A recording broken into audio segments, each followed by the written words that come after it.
Hello everyone, and peace of Christ all of you. Please invite your friends and let us have some good time together.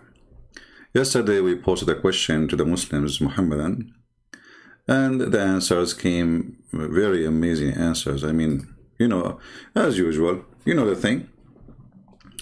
The only one who can give you a straight answer to the question is the Muhammadan.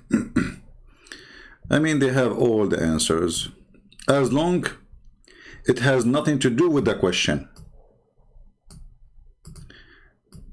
Let us see an example of the answers they gave us about the question. And the question was about the story of Adam, and Adam being called a person who will be a caliphate, sorry, who will inherit the earth. And there is nobody before Adam to inherit the earth.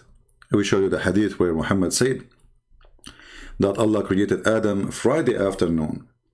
So Adam will inherit what? From who? So either the Muslim have to agree that Allah is weak in Arabic, he doesn't speak good Arabic, and he used the word caliphate or caliphate, which is a stupid word to use for somebody. He is the first man. Or they have to give us an explanation, which nobody can do. Secondly, we ask the Muslims how Allah he accused the angels, his angels, to be a bunch of liars. What is the answer? Radwan Ahmad said, this man is a deceiver. Okay. Believe me, one day he will be exposed. Okay. I pity you all. Okay. These Christians, to learn about Islam from a critic. May Allah guide you all. So there is no answer. No answer. The one whose name is Halib. Do you like to call me my friend? Don't mention this Ibn Farouk. Ibn Farouk is just a kid. If he is a man, if you make a video for him, he go report it to YouTube, copyright, because he is a potato. His bum is bigger than his head.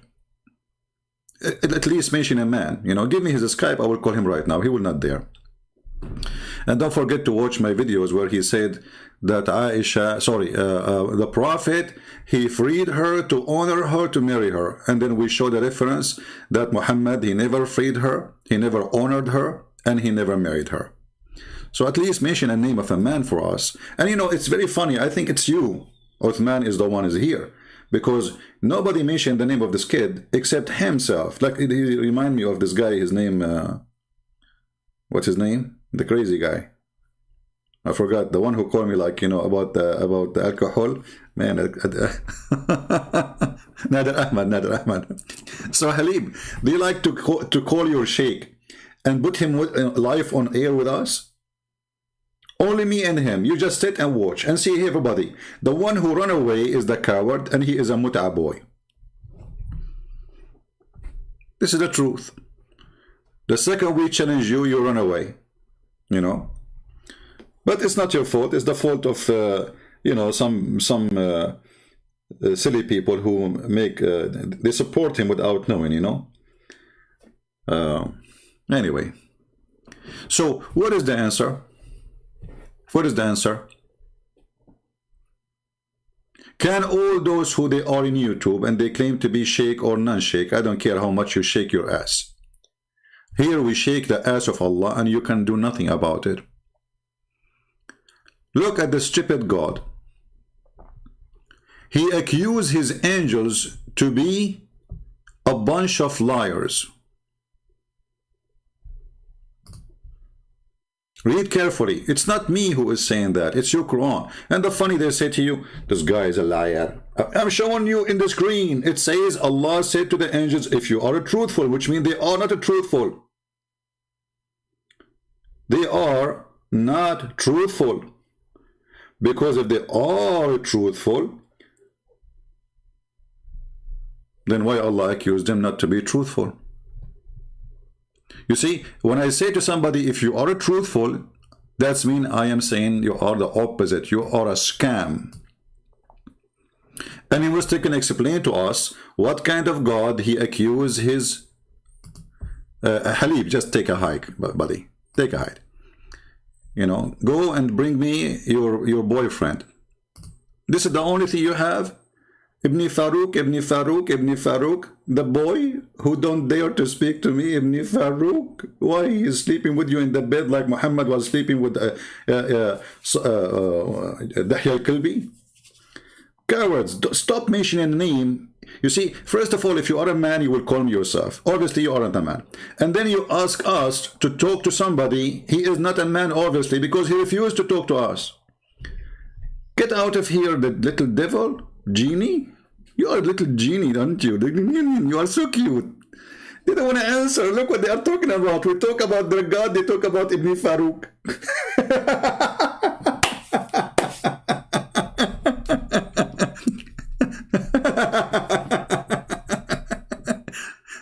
I mean, Muhammadan are the most funny people ever when it's come to the religion. You ask them a question, how the Prophet, why the Prophet, he jump in the water, have dead dogs, and, you know, he will say to you, well, okay, you know what? I saw a Christian, he have livestock. What does have to do with the question? I'm talking about your Prophet. I saw there is a guy, he is American, he did not clean his apartment for 2 years. Okay, look, what does have to do with the question? So are you saying that your Prophet is filthy like this American? Is that the conclusion?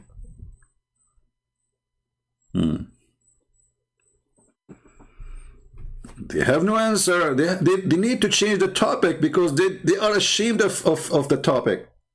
They will talk about anything. They will talk about me, about you. They talk about anything. Like you watch a video of Mimi, the sister of Sisi. He talk about the wife of this guy and the wife of that guy. What does have to do with the topic? Because they cannot answer. This guy, he is posting a picture of his wife next to him in the airplane, and there's a guy next to her in that. So what? This is an airplane, you idiot. What's wrong? Look like his wife, she never go in airplane, and there's somebody next to her. All right. Caliph. Anyway, so do we have any Muslim have an answer? You know what? I'm going to do this. Even though I wasn't planning to go in Skype, but I have an offer for the Muslims who wanna call me live on air and give us the answer. I'm logging in my Skype just to show you how they change the topic in the speed of light the second they notice that this topic is exposing. Actually, all of his time is destroyed by such a little question. Because if the angels are a bunch of liars, what is the guarantee that the angel who came to Muhammad, he was not a liar too? You know what I mean? They are liars.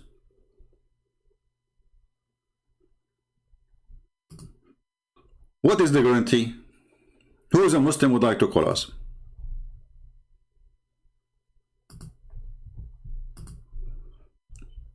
Who is a Muhammadan would like to call and answer such a simple question? Why your God Allah accusing his angels to be a bunch of liars? Very simple. And if the angels are not truthful, and remember here, Allah is not accusing one angel. And remember here, you see, in Christianity, Satan was a fallen angel. In Islam, no.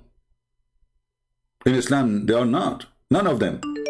So Allah accusing who? Accusing all the angels. And the verse is so clear. He said, Allah, he said to the angels. He did not say to an angel. He said to the angels. Let us see. We have somebody is trying to call.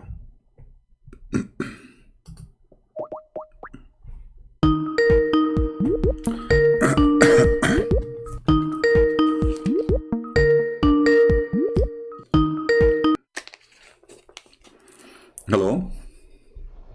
Hello? Yes, my friend, you're live on air. What do you want to say to us? Actually, I'm so sorry. I'm not a Muslim. Oh, okay. But I was trying to check your Skype because there was a guy since almost 3 weeks. He kept talking to me. His name is Mansour Farzan.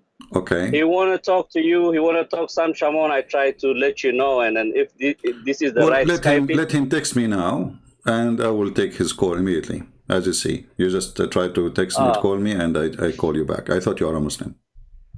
Oh, okay. No, I was talking with him now. He's from Afghanistan. He's living in South Korea.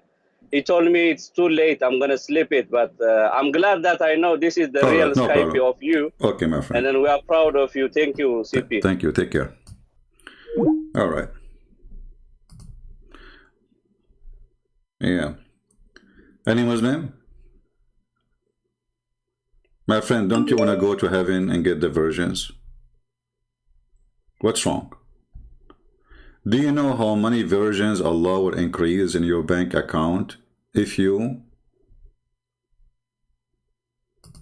call me and defend Allah teaching? Let's see.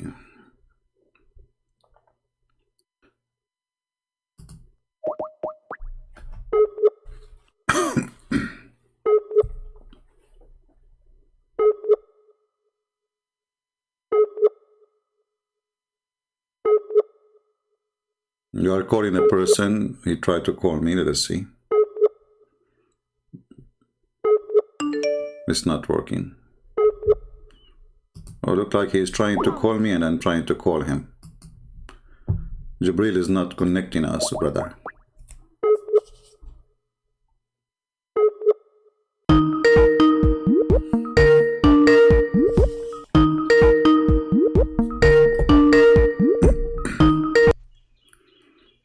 Hello? Yeah. Hello, CP. Yes, my friend, you are trying to call me, right? Yeah, I tried to call you. Yeah. All right. How I can help you? How are you, CP? I'm fine. You're a Muslim? Wait 1 second.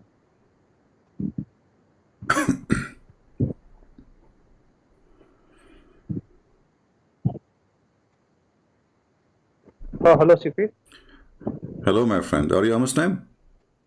Yeah. I'm a Muslim, CP. You know me very well. I know you? Okay, I don't know. Because, you know, there's tens of thousands try to contact me and call me, so I don't know. I don't remember people. So go ahead. What do you want to say to us, Mr. Muhammad? No, nothing, CP. Go on. You were discussing about something, right? Yeah, I was discussing about chapter 2, verse number 31, where the God of Islam, he said that the angels are not truthful. He accused them to be a bunch of liars. What is your comment about this? Where does it say that they lie? It never says anything about lying. Where? I just told you, chapter 2, verse number 31. Yeah, I know. I am seeing the verse here. Yeah. It doesn't say anything about lies. Where does it say it says clearly, if you are truthful. You know, you say that if you are truthful, if you are lying. If I say to you, you say something to me, and then I say back, well, no, say those things if you are truthful. Okay, let us see. So if they are truthful, they will be if able... you know. In another word, it says that if you know, it means like that. No, it doesn't say if you know. It never says anything. Don't change the word of Allah, otherwise Allah will chop your private part. Don't do that. No, but it never says no. Don't You're add accusing words. me of lying. Doesn't say what you are saying. No, I can show you the reference for the private part. Everything I say, I can prove it. So listen, if you are truthful, he did not say if you are right. He did not say if you know better. He says if you are truthful. Does it say if you are truthful or not? Yeah, fine. Okay. But does it say that lying here? It is not. You're adding stuff here. What? That's clear to see. What? It doesn't say that the angel lied here. No, it does. It does. I don't know, like you speak English or not. If I say to you, if you are truthful, that's mean if you are truthful, prove it. And he proved them wrong. He said to them, tell me the names of those things if you are truthful, which means if you are a person who is saying the truth, tell me the name of those things. And by doing that, you prove that you are truthful. They could not. So they are not truthful. No, but they didn't say anything right there. No, to say a lie, they didn't say it says, what do you mean? Okay, what a truthful mean? What is the opposite of truthful? Go ahead. Fine, I'll agree to that, but it never says anything about lies, right? Muhammad, what is the opposite of a truthful? What is the opposite of We can, truthful? If I put if I say if you are clean, that's mean I am accusing you not to be clean. and Prove me wrong. If I say if you are right, that means I'm accusing you to be wrong. Prove me wrong. If I am saying if you are rich, if you are poor, that's mean I'm accusing you of the opposite. So I'm asking you, what the opposite of truthful? um, in this context, okay, fine. I'll agree with you. I'll agree with you saying that this might be saying that opposite of truthful is lies. Okay, how does it apply in this? Okay, well, Allah, he told them, when they said to him that Uh, Adam will do mischievement, yeah. Allah, he did not agree with them. And he So, decided to show them that they are not telling the truth. How? He taught Adam all the names, and then he placed those things in the front of the angels, and he said to them, uh, okay, you accuse Adam of doing mischievement, and he told them previously, I know what you know not. So he's accusing them that they are short of knowledge, okay, number one. Then he's accused them not to be truthful. And then after he placed the things in the front of them, he said, okay, give me the names of those things after he taught Adam the names. The angels, they okay, failed. okay, see, Hmm. okay, see, just give me a second. Yeah, just give me a second. Just put it in mute. I'll just come back. Okay. Well, there's a Muslim calling Okay, us. just We will take that Muslim enter your call. I think Mansour is calling.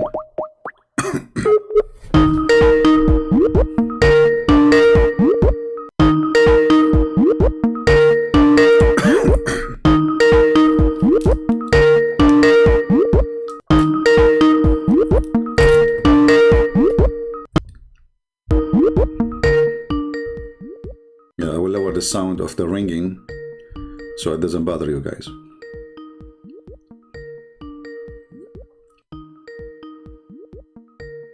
This guy is not answering.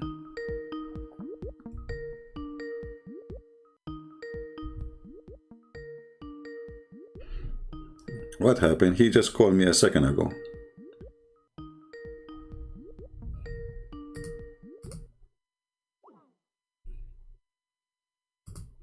Let us call him again.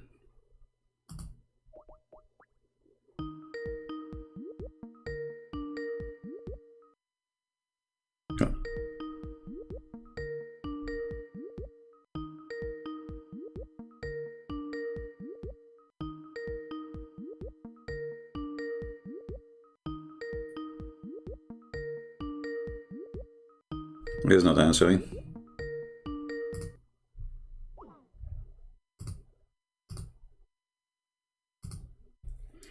We will leave him a message.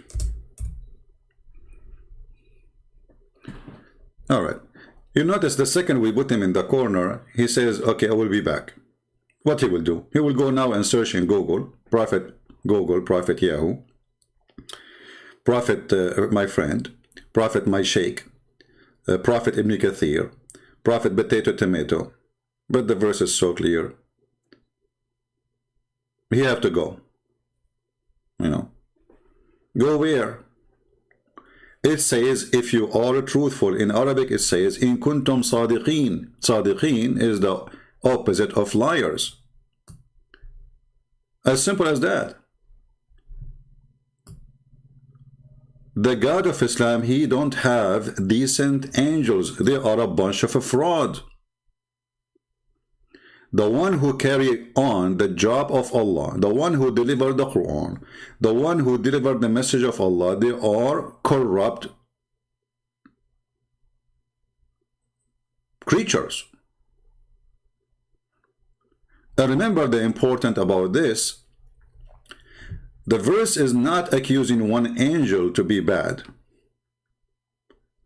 That was for the whole angels, no exception. The angels, they said to Allah, are you going to create somebody? The angels, not one angel.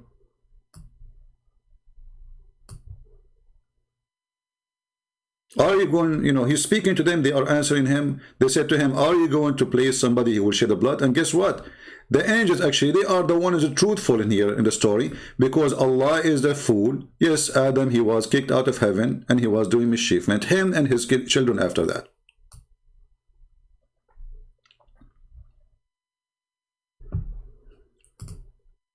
Do we have any Muslim? Let us try to call this guy again one more time.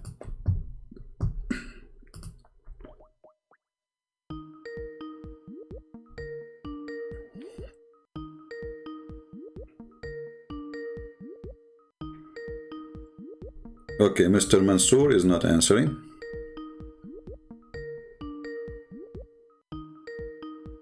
He decided to take a hike, no problem.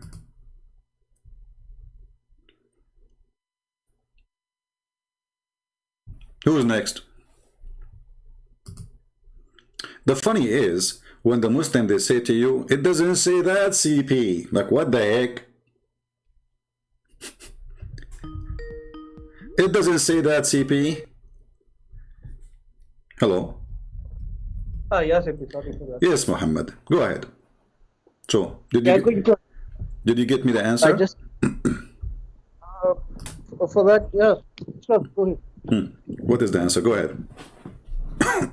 Yeah, no, I don't say anything lies there. So it just says if you are truthful, if you're truthful, then you can say it. But it never accuses the angels of lying there. So are they truthful or not? This is the question. They don't know. Don't say don't know. The question is very simple. Allah, He said, if you are truthful, the answer is, are they truthful or they are not truthful? Again, CP. Don't again me. I want an answer. Are they truthful? Okay, no. I don't do those things. You can do it in Islamic channels. Like CP. I know Muslims, they will never answer anything. You see, you cannot. No Muslims cannot play games with me. You have to give me an answer. Are they truthful or they are not truthful? Nobody's playing games. You just show me the verse again. That's all. Are they truthful or not truthful?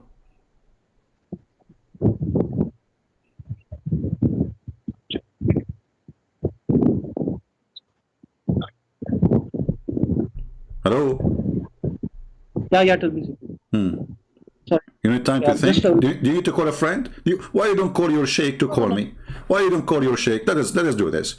Call your sheikh immediately and let him join us, our conversation. What do you think? Yeah, I'm here. No, that's more than enough. Now let's continue. Oh, you are more than enough. Are you a sheikh yourself? No, I'm not a sheikh. So why you are saying you are more than enough? That's mean if you are not a sheikh, that's mean you are not qualified to teach. Why you don't call a sheikh? What you will lose if we call a sheikh?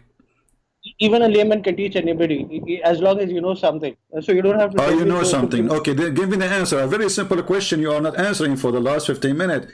Are they truthful or not? Yeah, just let me see one second. Let us see.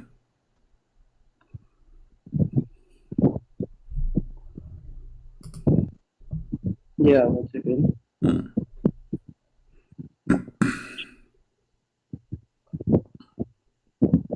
Yeah, again, I just I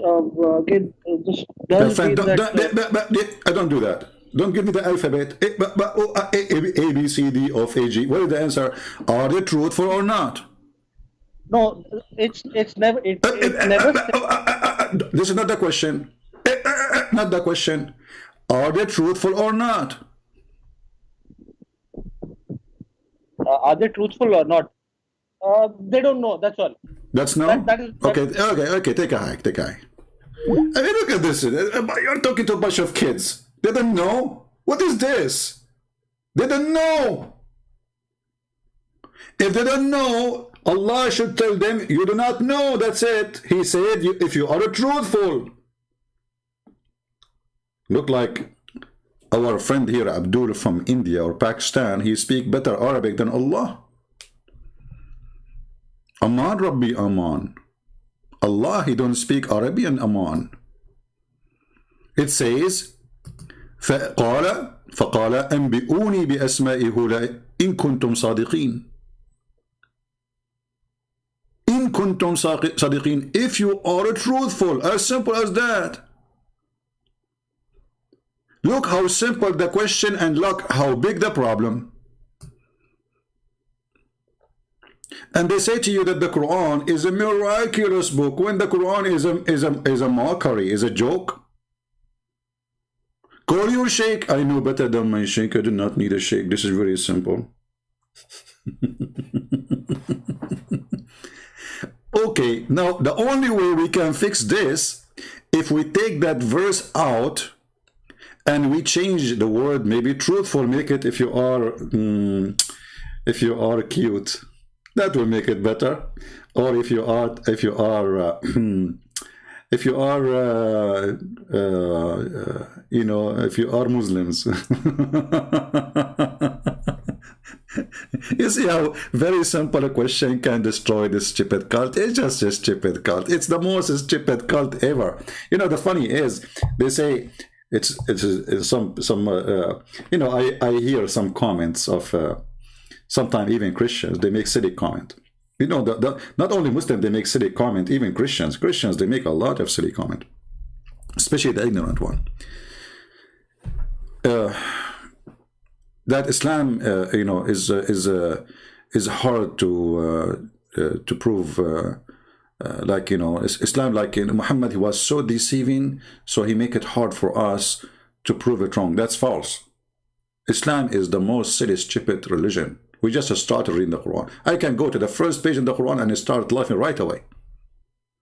You know, when I was a kid, I asked the teacher, you know, just in early age, he said, Bismillahirrahmanirrahim, Alhamdulillahi Rabbil Alameen. I said, okay, sir, who is the one is talking? He said, Allah. He said, so why Allah says Alhamdulillah? And why Allah is saying Bismillah? The teacher, he said, you are a Christian, right? I said, yeah.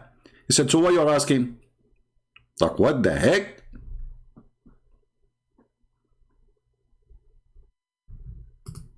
I mean, do you see how the answer come like a missile? Since then, I'm convinced. That's it. That they refuted me. The teacher, I'm so little child, you know, asking a question. I want to know. I mean, okay, if Allah is talking, how in the world Allah says in the name of Allah? Especially in the same day we were talking about using the word in the name, which means speaking about, you know, I am presenting somebody else. So if Allah is talking, why Allah saying in the name of Allah? Who is the one talking there? Is an angel, which is the Quran accused to be a liar, as we saw in the other chapter, chapter number 2, verse number 31? Or this is Allah words? If the angel is saying in the name of Allah, that will make sense. But that will not make the Quran the word of Allah. That will make it the word of the angel, which Allah accused already to be a liar in chapter 2, verse number 31. Are you getting my point? Who's next?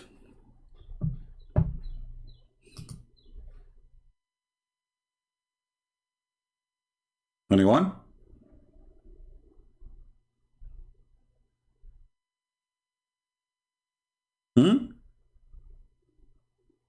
After I hang up, the Muslim, they will give you their comment. What is the answer for what Christian Prince he said? Look at like this. This man is the biggest deceiver I ever have heard.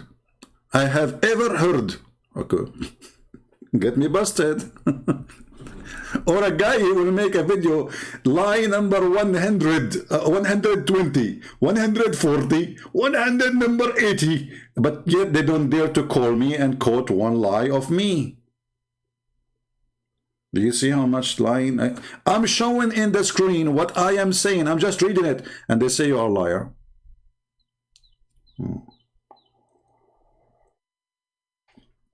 Who wants some coffee with me? Hey family, do you enjoy your time with your brother Christian Prince? Do you enjoy it? If you enjoy it, don't forget to give us a like, because they told me I have to remind people to give a like or dislike. For if you are a Muslim, give us dislike, please. I mean, bless us with dislike. Don't forget. And don't forget to curse me in the comment later, please. You know, because it's like, I feel like it's like birthday. You know, like, yeah, you know, I did something, you know. Because the second they curse you, it's mean you are really saying the truth. You know, the devil cannot take it. So, does it say there if you are a truthful? Or I'm making things up?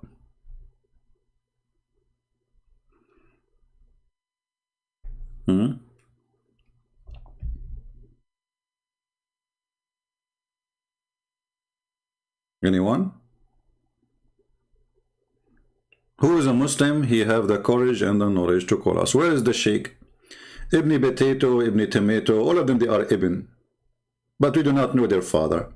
Muhammad himself was born 4 years after his father. And the funny, the Muslim, they say, Christian Prince, you do not know who is your father. Supposed to trying to insult me.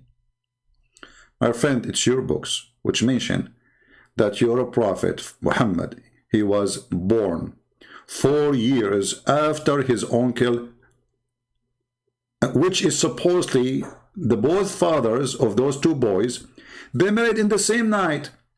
The difference is that Muhammad father, he passed away 3 months after. So how he was born 4 years after? If you are truthful.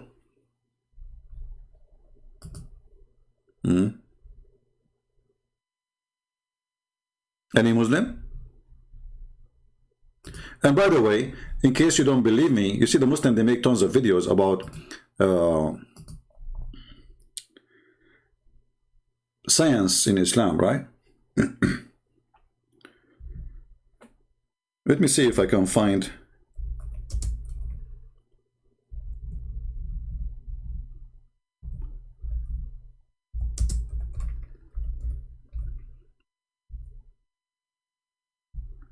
By the way, I got a new keyboard now, and I'm not used to it, so I'm hitting the wrong ones.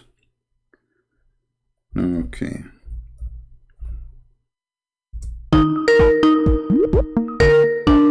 Oh, we have the lady, her name is Darax. How are you, Darax? Hello. Hello.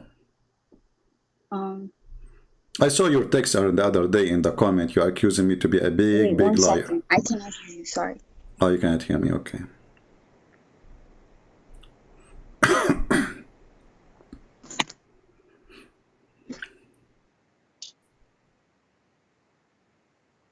Do you hear me now? No, 1 second. So how you can hear me? You cannot hear me, but you can answer me. Yeah, I can hear you now. That's a miracle. Okay. Cool. So I just wanted to answer your. No, okay. Yeah. Before you start, please. I saw many comments of you in the comment section in the previous videos accusing me to be a liar. Correct? Yes. Okay. Yes. Why I'm a liar? Go ahead. Did you see my last message to you? You told the people that Muslims can lie to you, like knowing that they're actually lying. Like that's such a big lie. Show them the hadith. Let us examine this. If you Muslims can lie to us or not. Do you want to take a challenge between me and you? No, I first want to answer your thing. Okay, about, go. like, but remind me then before we finish to go to the Muslims can lie to us, and there is no question about that. Go ahead. Answer. No, what are we talking about now? We're talking about the verse about if they're truthful or not. Chapter 2, yeah, chapter 2, verse number 31. Okay. Yeah, so in this verse, listen, in this verse, it's talking about the absolute truth, right? Because Allah is knowledgeable, He's all-powerful, and He knows that which is, that which was, and that which will be. So He's asking them, do you have the absolute truth that I know, the absolute reality that is clear to me? And it's not asking them about, oh, are you liars or not? So you're kind of really, twisting the truth here. It's not asking about the angels. So do you think the angels? Okay, do you think the angels were doing the same as I'm doing, accusing me now, twisting the truth? Because the angels accuse Adam of mischievement. Allah, He answered them because if you are saying the truth, that Allah is not saying to them you are liars. Right. That's mean Allah. That's mean Allah. Hold on. Them, give you time to answer. Right. So let me talk. Let me talk. They don't have the truth that He has. Okay, guys. Okay. Hold on. Allah, He is telling them you don't have the truth which I have. The absolute truth. It's not asking about. Look, listen. It's not asking about whether or not they're lying. They're deliberately hiding the truth. It's asking them, do you know the absolute truth that I know? It's not this makes sense. So should we correct? Okay, should we correct the Quran and add the word absolute truth?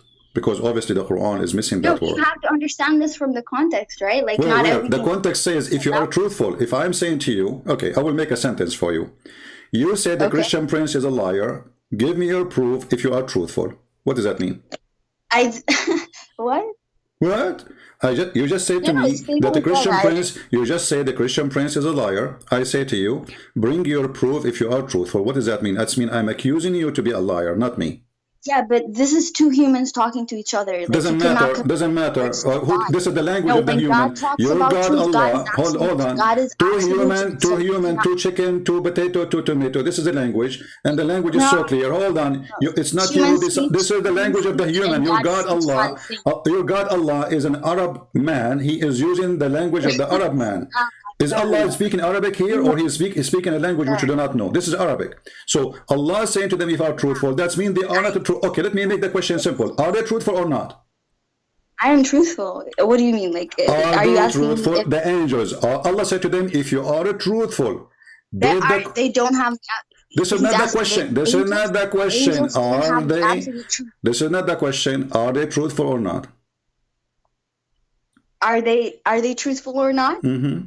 In the sense that you're asking, they're truthful. Yes, they will never. Okay, Like, guys, they are truthful. Yes, that means Allah is not a truthful because no, Allah is a challenging them. when Allah is a speaks, challenging is them. talking about Allah is a absolute hold truth. on. Allah is a challenging them. If you are a truthful, so as long they are truthful, that means Allah he lost. What? Sorry. What? Sorry? Allah lost the argument. You just said they are truthful. So Allah is stupid. Yeah. Allah said to them, if you are truthful, and we discover from our friend here, listen, everybody heard you. Everybody heard you. They are truthful. Be my witness. They are truthful. Did you say they are truthful or not?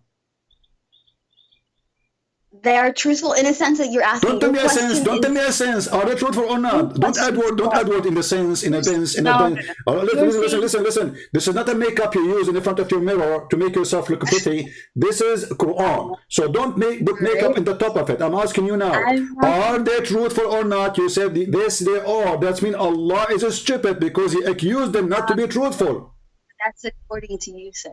Huh? It's you're translating. You're trying to understand the verse out of context. I am not understanding the verse as it says. Even this one with the context. I mean, listen. All the chapter there in front of us. What out of context? Truth here. I don't understand why you don't keep talking. Like, don't keep talking. Hold on. Listen. So I want to make it clear. Are they truthful? Final. Are they truthful or not? Don't add in a sense. They don't have the absolute that Allah This is not the question. The absolute truth. What is the garbage? What absolute? They don't have the absolute truth. Guys, they don't have the absolute truth. So, okay, I will go with you just to show everybody how low IQ those who try to defend the Quran. You just say they don't have the absolute truth. Did you say that or not? Yeah, I just did. Yes. Okay, that means they lie when they say, are you going to place somebody will do mischievement? Because no, they don't have the knowledge and the truth that Allah has. You don't have the knowledge. How do you make such an accusation then? That means they are fabricating news. Are you going to place somebody will do mischievement? Not maybe he will do mischievement. He will do mischievement. He will do bloodshed. They confirm that he will do that. So the angels, you said they are truthful. Allah is saying to them, you don't have the absolute truth according to you. But the angels are making a very dangerous statement that Adam, he will do mischievement, not maybe. So they claim that they have the truth about Adam. And Allah, he said to them, if you are truthful, and now because you said what you said, Allah is in trouble because Allah now became the liar. Because the angels, they don't have the absolute truth according to you. And yet they are making a statement. So the angels, okay, I'll give you the mic. So the angels, they make the accusation based in the truth they knew or the truth they don't know. The mic is yours. Based on their knowledge that they clearly their knowledge. If you scroll down and look at the next verse, verse 32. It tells them that they don't have the knowledge that he has. So that's basically what he's getting at. I mean, if you just read Okay. No, first of all, hold on. Okay, hold on. No, you see here the angels, after Allah, he get them busted, he told them, okay, tell me the names of those things if you are truthful. So Allah, he put the conditions. If you are really truthful, then tell me the names of those things. Show them that they really don't know the truth that Thank you, guys. He showed them. Did you hear her? He showed them that they do not know the truth. So they are not truthful when they made accusation to Adam, correct? Like, look. No, sorry, listen. No, listen. First of all, you are not allowed to explain the Quran or Islam because you are a female, and according to your prophet, you're half a brain. But I believe in Allah.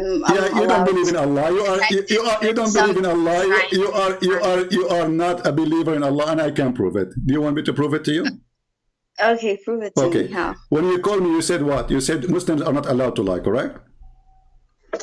Yeah, absolutely. Why don't you show the hadith that I just sent? I sent you when you were telling that lie. But your prophet was talking about lying to Muslims, not lying to us. Let us go to the Quran. The Quran says you have to lie. Hold on. Let us give a proof. Don't talk too much. Just wait. I will give my proof and I will put your verse and your hadith in front of everybody. Everybody will laugh. Deal? Your proof versus my proof. Okay. So this is the Quran, and I'm not going to explain.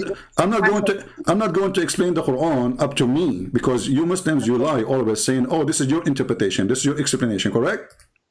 All right. So here, this is the Quran, and this is Tafsir Ibn Abbas, and this is the cousin of your prophet. I want you to read for us what is in the screen, please. Go ahead.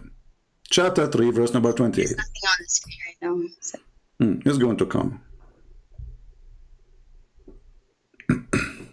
What? In the meantime, why don't you put the hadith I sent you on the screen? We will put the hadith, no problem. Give me the hadith number or the text. I sent it that day while you were saying that lie. That day, send it again. You know, I have a million texts coming to me. No, just check your messages, sir. Okay, just give me the hadith now. What you will do is just send it to me. I will put it on the screen. I'm on my phone, so it's hard. Okay, after we finish, I will put it for you, and we will laugh at it. Because here, if Allah, a prophet, he is saying you don't lie, he is speaking not to lie to Muslims, but you can lie as much as you want to non-Muslims. Read it. It says here that the one who take the Christians, who is sincere, to take them as a friend, and he seek might and honor by taking the hypocrites, the undisbelievers, as friends, has no connection to Allah, has no honor or mercy or protection from Allah, which means Muslim will kill him. Very, very filthy cult gang religion. But guard yourself against them, save yourself from them, taken as it were security, saving yourself from them by speaking in a friendly way toward them while your heart dislike this. Can Muslim lie to us, non-Muslims? Yes. It says it clearly, disbelievers. If you take them as a friend, Muslims will kill you. They will take your wife, they will rape her. If you are doing it as security, like now this woman, she live in the West. Let us say she live in America. She go to take a passport. She swear, I'm going to bear arm to defend my country, USA, blah, blah, blah, blah, blah, and I pledge for that. She is allowed to lie as security, because if she said the truth that the Christians and the Jews and the Kuffar and the Buddhists and the Hindus, all of them, and the atheists are our enemy, we have to kill them all, then she will go to jail. So she can lie in Islam as long as she is speaking to non-Muslim. And the verse in the front of you, go ahead.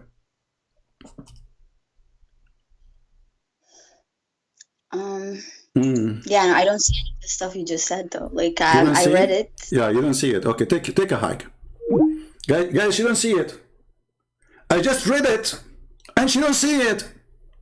I just read the whole thing. I put it in the screen. She don't see the stuff I am saying. She cannot see it. Where? Where? It's not there.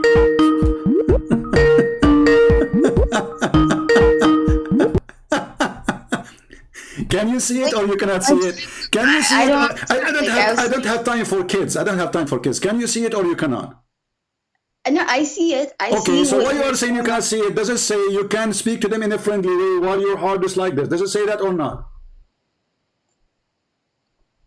You can what? You can what? You can speak to them in a friendly way while your heart is like this. So in the word you are friendly. Yeah, I see that. Okay. Is there some So you come to a Christian person or a Hindu person or an atheist person and you say, oh, we are friends. Yeah, but does it not say saving yourselves from them? right? Exactly. So Saving yourself. Okay, so hold on. No, lives on take the it. line. Listen. Take Your it life as. is No, listen. Those people, they want to take you as a friend. Saving yourself from what? how? They want to take you as a friend. The Quran saying, don't take them as a friend. They are not enemy. They don't want to kill you. They are. The Quran is warning you. Hold on. Stop being a balbula. The Quran saying, don't take them as a friends. So those are not enemy for sure, because they want to take you as a friend. So, but you can take them as a friend, as if it's security, speaking to them in a friendly way, which means as security, as if you are under a threat. But it does not, and it's not because they want to take you as a friend. If I want to take you as a friend, obviously I'm not going to kill you because I want to take you as a friend. Quran forbidding you from that, in order saying, okay, you cannot take them as a friend if you mean it, but if you are lying to them, you can do that. That's not my understanding, but I don't care about like your from understanding. here. Like, this is the interpretation. This is the interpretation made by the cousin of Muhammad, the highest scholar of Islam, Ibn Abbas. Yeah, but the fact that it says in that same thing you're showing me, it does say that saving yourselves from them. Okay, no, as why would you want to save yourselves as it were security, saving yourself from them. Yeah, because if you say the truth, if you say, if a Muslim, he live in USA and he say, hey, we love to kill all the American, then he will be in trouble. So this is an act of security. The only time you can say it, like we are friends, if you are weak.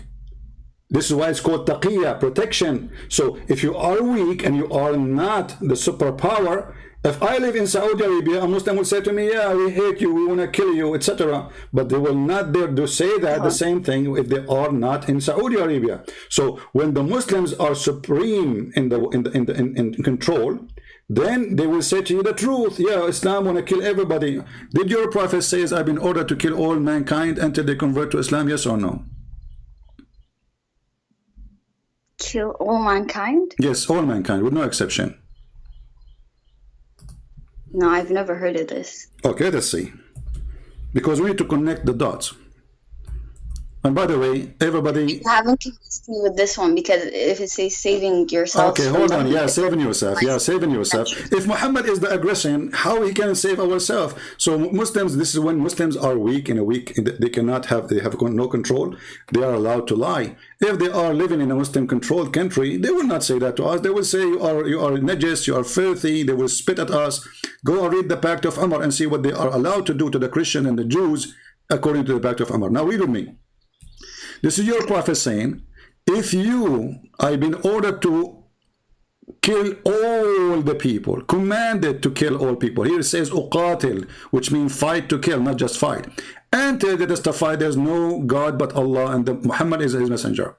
And they have to perform the salat, which means they have to pray, and they have to pay the money. And then and only then they will save they will have their protection of their blood and their property from me. Muhammad is a gang. Does it say that? Yeah, no, I am reading it, yeah. So what does that mean? Muhammad is a gang member. He's like Holako. He want to control all the earth until they believe in him. You believe in me or you die. Not him, Allah, but no, it yeah, says him. No, he associate, Muslims are mushrikeen. They associate, and Muhammad himself, he associate his name with the name of God, his God. He don't say if you believe in Allah and you pray to Allah. No, you have to believe in Allah and to believe in me. And then and only then I will give you protection from being killed. Correct?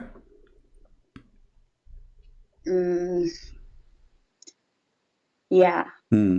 What about do you like to bring somebody? What do you think if you saw somebody in a chain around his neck? What? Sorry. What do you think about somebody like? You still haven't shown them the hadith. Oh, I will show them the hadith. Here we go. No, I promise you, I will show them the hadith. But your hadith is not valid, my friend, because okay. Let me show you your hadith, and everybody will laugh at your hadith. Oh, actually, I had something. Okay, don't change the topic. Don't change topic. Don't change topic. Here we go. I will show the hadith. Here we go. This is your hadith. Huh? Yes. Okay. Here we go. Thank you. This is the hadith you gave me. Correct? No, I don't see it. 1 second. It takes time to. The major sin are associating other with Allah, disobeying parents, killing soul, murder, and swearing a false knowingly, false oath knowingly, correct? Okay. Yep. Well, this Yeah. you just gave me a great tool to make your Muhammad a joke for the coming century. Let us read this How? one. Okay, I will change my topic just for you. Guys, did she say that she is the one who provide me this? That the biggest sin is giving a false oath? So you cannot. So you cannot. Take Hold on. Because last time you're telling them Hold on. You see, your prophet is the biggest joke ever. Because if the biggest sin, don't talk when I'm talking. I will give you the mic. Okay. If the biggest sin is you take a false oath, correct? So how the Quran says Allah will not take you accountable in chapter 2, verse number 225. Okay. Yes. Great. Thank you for asking me that. So there, it's talking about an oath that you took out of haste or being foolish. Like, it's talking about a foolish oath. It's not about, a foolish lying. oath. Straight up, it's not lying. Okay, guys, a foolish oath is to take an oath you don't mean. That's when you are lying. This is a foolish oath anyway. So look at this. The biggest sin is to take a false oath. The biggest sin. Okay, so hold on. Give me an example of a foolish oath. Go ahead. A foolish oath. Yeah, for example, if I have some habits, and I say, I'm never going to do this, and I swear this by the name of Allah, that I will never do it, and then I fail and do it, then, this is an oath that I wanted to keep, I sincerely wanted to keep, but I failed. So that's the sort of foolish oath. And another foolish oath from the Bible, let me get that for you. Judges chapter 11 verses 31 to 37. It talks about a man who goes to war, right? And he makes an oath to your God that he's gonna sacrifice the first thing that comes out of his house if he wins the war.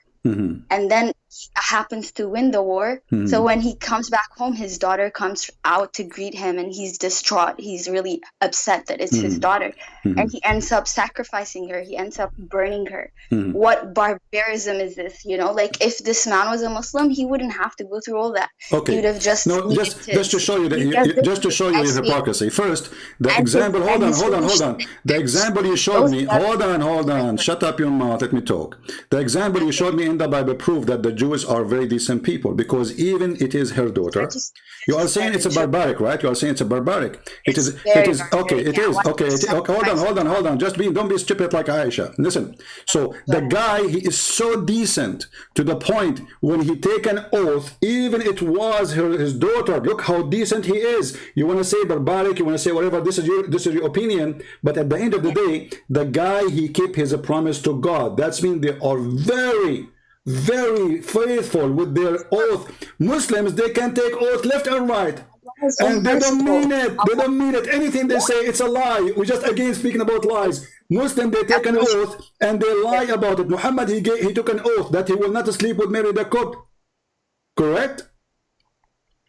Wait, what? Sorry. Wait, Muhammad, he took an oath to his wives Aisha and Hafsa that he will never sleep with Mary the cook, his slave.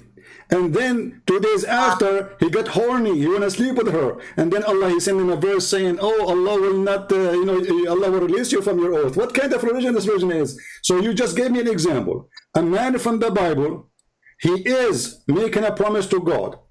Anything he will see, the first thing he will see, he was expecting a goat, he was expecting a horse, he was expecting something like that. The first thing he see, when he go out of his door, he will slaughter as a sacrifice for the victory. It was his daughter, and this is why it was a foolish oath, right?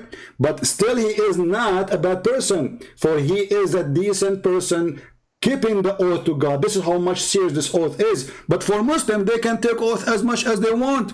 They can swear to the right. Hold on, because Allah is Satan. He don't care for your oath. You can use the name of your God in vain, but in Christianity you cannot. Read me carefully. Read carefully. Allah does not take you to task for your oath which is made unintentionally, but he does take you to task for the oath you ratify. I don't know what the translation here is saying. So listen, so Allah, as long as you are taking an oath you don't mean it, it's okay. But not all to you. liars, all liars, they don't mean their oath. Have you ever heard of a liar? Have you ever heard of a liar? He mean his oath. So Islam is created for lies. Let me ask you: can the man lie to his wife in Islam? Wait, sorry again. Can the man lie to his wife? No, I would think not. Are you sure? Yeah. Okay, what if this is true, that you can lie? Lie to your wife, knowing that you're lying? What? Are you asking that a man can lie to his wife, knowing that Yes. he's lying? Or Yes. what Yes. are you asking? Yes. Yeah, no, I don't think that's allowed. It couldn't be. No, I'm asking you: is it good or satanic to lie to your wife? A man lying to his wife. Bad. It's bad. It's bad. So is it satanic? Is it what? Is it satanic to lie to your wife? I think that's a bit extreme. I mean, people lie for whatever reason, but you know, like lying is bad. So yes. it's an extreme satanic. So it's an extreme satanic. Thank you. No, not satanic. I didn't say. So it's so isn't it lies coming from shaitan? Is lies coming from Allah or from who? It is, but humans are fallible too. So like, No, just this is not a question. When somebody he lie, is that a good from Allah or bad from Satan? It's bad. From Satan, correct? Yeah, lies are. Okay, yeah. thank you. Here we go. It's not lawful to lie except in 3 courses. Something the man he tell his wife to please her. I don't see that. And I can show you the fatwa where a woman, she is an American, she married a Jordanian guy. She asked him, my husband, he lied to me. He is married in Jordan. And he told me always I'm the only one he is married to. He said to her, first, you have no right to ask him why if he is married or not. Secondly, it's okay for him to lie to you. And you say this is satanic. So now your husband, he will marry second wife, and you ask him. I don't have anyway, something the man tells his wife to please her. So yeah, I mean there are certain lies that serve a good purpose. You know? A good purpose. So your husband marries second wife. It's okay. And that's a good purpose. You ask him, are you cheating on me? He please you. He don't want to make you angry. That's a bad thing. Like, I guess this hadith leaves you said. Right? It's not very you said, and everybody heard you. That lies is from the devil. It's satanic. And doesn't matter what kind of lies. And now we have a family. This will impact the family structure. If the women are allowed to lie, by the way, not only the man is allowed to lie to his wife, the woman in Islam, she is allowed to lie to her husband. So a man, he can lie, the women, she can lie, and Muslims are a bunch of liars. Wait, what are you showing me? I just saw it on the screen. There you go. It's in front of me. The narration in Muslim added, this is Sahih. Oh, okay. So the Prophet, he answered her, you're allowed to lie. In the man, he speak to his wife, and the wife speaking to her husband. Let me show you the exact reference. Do you speak Arabic? No, I don't. Oh, okay.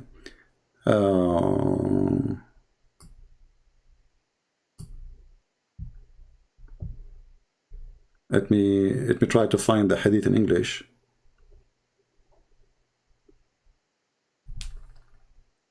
Yeah, but for the hadith that you showed me earlier, it's talking about lying to please, so I don't see any problem with that. Actually. Yeah, so your husband, he can keep lying to you to please you. Where have you been? Have you been with a woman? He will say, no, I was with my friends. He is pleasing you. Lies is from the devil, is satanic, and family cannot be built based on liars. What kind of family this family will be? So now your husband lied to you, and you lied to your husband, and then the children, they lie to the father, and the children, they lie to their mother, because the whole family are a bunch of liars. Welcome to Islam, right? Welcome to Islam. This is what Islam is about. Let us see. Anyway, I just wanted to answer your question about the truthful stuff, you know, like yeah, but okay, but hold, before you go. So are they truthful or not? What? Sorry? Are they truthful or not? We want to get the final answer from you. Was the angel truthful or not?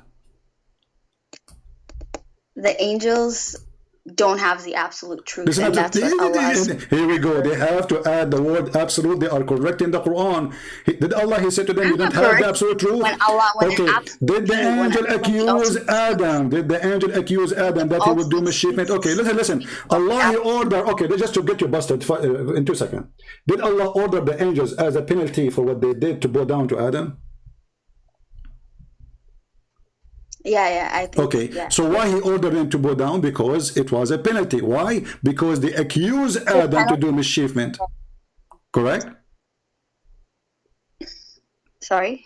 Because they accused Adam he would do mischievement, Allah, he ordered them to bow down to Adam. She just said, I mean, what a bunch of kids. Don't call me again. Don't call me again. You just get yourself busted. Well, because they accuse him falsely then. I mean, all this argument, she destroyed by Where those kids coming from? Let your parent go talk to me. Let your 4 husbands speak to me who they are lying to you. And by the way, if your husband come home and he asks you, did you call somebody when I am not home? You can please him and say no. Did you talk to Christian Prince? Somebody said to me that you were talking to him live on air. How many times I said to you, don't do that? No, I swear by Allah, I did not do that.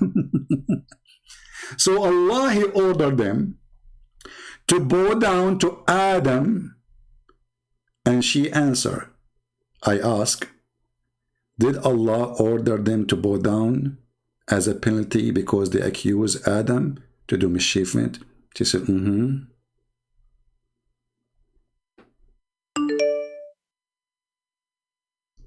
This is the reason. We have a Muslim, he's a male. Male can do better, maybe. Let us see. Let us see, be sure first he's a Muslim. If you are a Christian, don't call me, please. Maybe only if you are an ex-Muslim. So, do you see how stupid this cult is? They have to add words to the Quran to fix the Quran. They have to lie about the religion to fix the lies of the stupid one who made this religion. Because guess what? When Allah, he ordered the angels to bow down to Adam, he committed shirk. Because nobody should bow down to anyone save God. So the first one who commit shirk and he taught shirk, it was Allah, because bowing down is an act of worship. Bowing down is an act of worship. We have a Muslim from Azerbaijan. Hello. Yes, my friend. Please unmute YouTube. No, I'm not on YouTube. Okay. So you are a Muslim from Azerbaijan, as I understand? Yes. Okay. What do you want to say to us, my friend? Go ahead. You know, I listen to a lot of your videos. I'd first say a lot of respect to you, honestly. It's a lot of educational stuff. You said something about that if the woman and if the woman has the orgasm first, the child will be a boy, and if the man, then it'll be the opposite. Yeah. Yes. But doesn't this say also in the Bible, in Leviticus, it talks about it? Tell me what it says. Give me 1 second. I have to.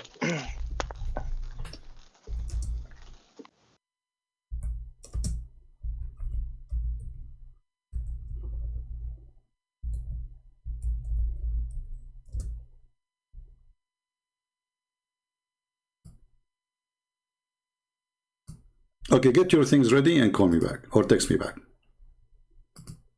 You don't want to wait forever. You know, and the funny is, my friend, that let us say for the sake of argument, there's different book is saying a mistake, let us say, an error, a stupid thing, let us say, for the sake of argument. That will not change the fact that your book is stupid. So jumping behind different book will not change it, but we will show everybody if this is true what you are saying or not. You know? Very simple. They go, they search Google, and they try to find things. We don't do that, you know. We read here, and even we use your Islamic explanation, not our understanding. Is that the real CP? Well, these days everything is made in China, to be honest with you.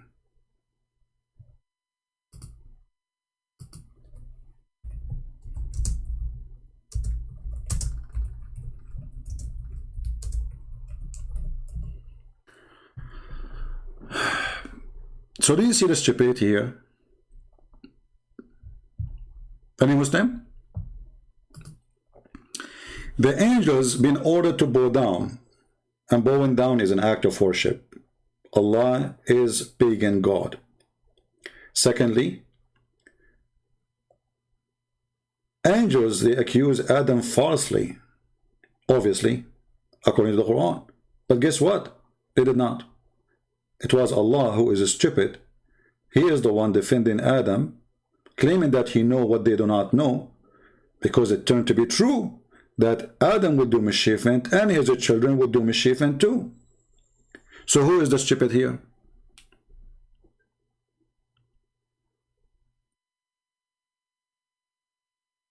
Who is the stupid one here? Few verses after, actually not even few verses, just 2 verses after, Allah, he kicked Adam out of heaven. Look at the stupidity. So angels accuse Adam will do mischievement. Allah got upset. He said, you know, tell me those names if you are truthful. They said to him, Allah, we cannot tell you because we know only what you taught us. And this is show us contradiction, because if they knew only what he taught them, then where they got that Adam will do mischievement? You know what I mean? Because they know only what he taught them. That's mean the angels of Allah are more supreme and powerful than Allah. But because maybe Allah is so aggressive and they don't want to fight with him, they said to him, we know only what you taught us. But obviously they know more, because what they said it was true and what they said it was false. Yes, Muhammad. Yeah, hello, CP. Hello. Yeah, I couldn't. You hung up on me last time. Sorry, I didn't understand what? You hung up on me last time. You know, I lose my patience, my friend. I mean, I want people don't add words. Don't add words for the sake of the shin of Allah. Don't add words from your own. Don't make things up. You see, if I add a word to the Quran, do you accept that? Not from you. So you can add words, I cannot add words. Sure, because it's my book. Oh, you can add because it's your book. I thought this is the book. I thought, guys, listen carefully. Because it is his book, he can add word to it. You want an explanation? I'm giving an explanation. No, you don't accept. No, this is not an explanation. You are adding. You are adding words. Is not there. I'm just telling you, it may mean that way. If you like it, you can take it. If you don't, it's not up to you. It's not up to you. Hold on. Let us go. Okay, let us go and say. Okay. So hold on. Okay, I will add the word absolute. Hold on. I will add the word absolute before the. You tell me something. Is it up to you? Listen. Okay, I will go with you. Hold on. Hold on. Okay, I will say the word you asked me to add, and you said because it's your book you can add it. So. If you are having, I will add, if you are having the absolute truth, correct? Yeah, sure. Okay. Still he's accusing them that they don't have the absolute truth. No, I didn't get you, CP. What is this about? I just came in. You forgot? How old are you? No, I don't know what you're talking about. You forgot the topic? I mean, a second ago you told me about what's wrong with people? You forgot what the topic is about? I know the angels being truthful or not. Is it that? Yeah. Yeah, sure. Go ahead. I didn't understand what you're trying to say. Okay. So if we Yeah. add, if Allah, he said, if you have Okay. the absolute truth, okay, do you, what the word if mean? I want to go one by one. I want you to teach me grammar. What if mean? If I have absolute truth, what does that What mean? is I the didn't if mean? understand. What is the if? The word if or letter F. What it mean? Letter F. Huh? Letter F or what? If you are If truthful. okay. If, what if mean? Okay. What if you're intend to do? There may be a chance that you may lie. Okay, fine. Go ahead. What go ahead? I'm asking you. When it says if, what Okay. does that mean? If it's either this or either that. Okay, go ahead. What go ahead? I'm asking you what if mean? What we use the word if for what? Is that a condition? Yeah, it's a condition. Yeah, that's what. Okay, it's a condition. What is the condition? Okay. The condition is if you're truthful. Okay, go ahead. What is the condition is what? You're saying, what does if mean? It's a condition, yes. Okay, what is the condition Allah he put in the verse?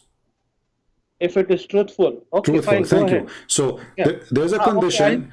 Okay, So now, okay, finally now, slowly we were able to make it clear. If you are truthful, that is a condition. Okay. And then did they fail the Yes, it's a condition? condition. Did they fail the condition or they were able to prove the condition? Did they fail the condition? And did they fail the condition? Did Did what? they lie? Did Did they they? lie, CP? Okay, Did they lie? okay, when they say that Adam will do mischief, then did they tell the truth or they were not telling the truth? I don't know what that topic is because I didn't follow it up. He don't know the topic. This guy, he called me already 3 times, 4 times. We talked to him each time like 10 minutes, speaking about the same verse, and he's asking me, I don't know what the topic.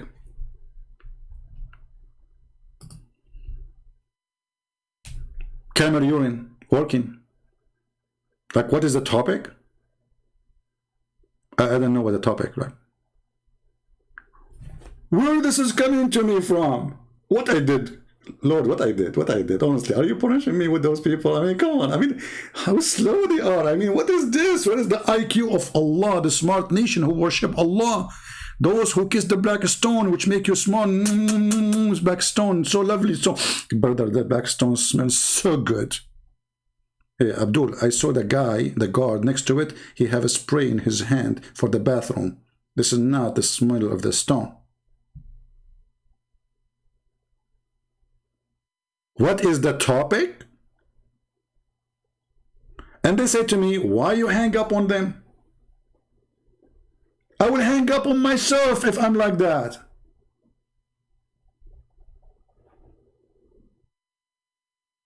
And what is killing me, that those people get married and they have a children. I feel sorry for your children, for your wife, or I don't know. How do you live?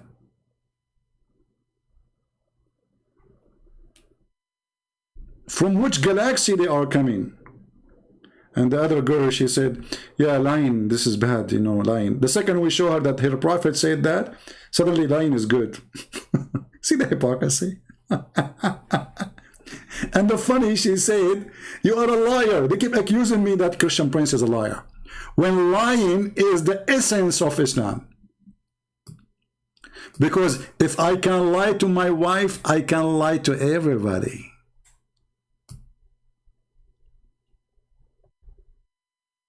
All lies is made to please somebody, don't you know? All lies is made to please somebody. A scammer, he pleases the victim by saying to him a lie. A fraud, he pleases the victim so he can accomplish the fraud. Islam is a fraud, and no question about it. We have 1,300 people watching. We have only 881 like. Okay, let's practice Islamic taqiyya now. Can you give me a lie? Like, please? Like, hello? To please me? So we have now 881 like those are truthful. Now it's time to practice lying like.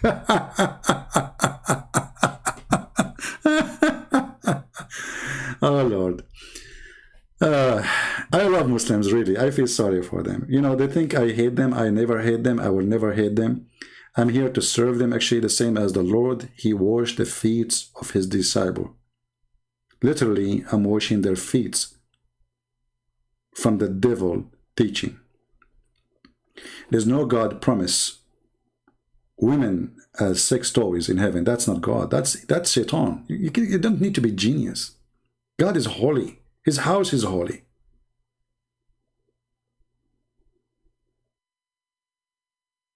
How the house of God became the house of pimp.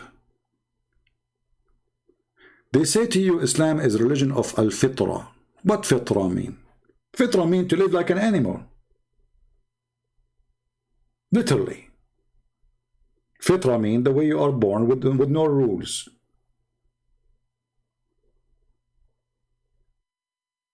Cave time.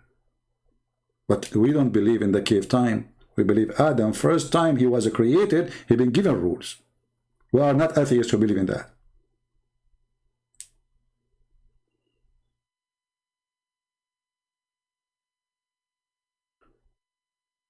I remember,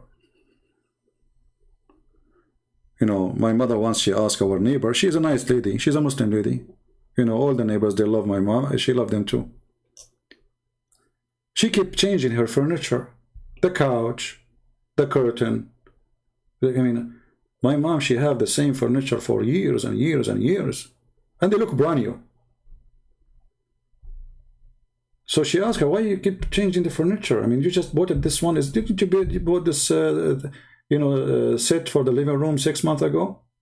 She said, I have to do that. Otherwise, he will save money and he will marry a new wife. Can you believe it?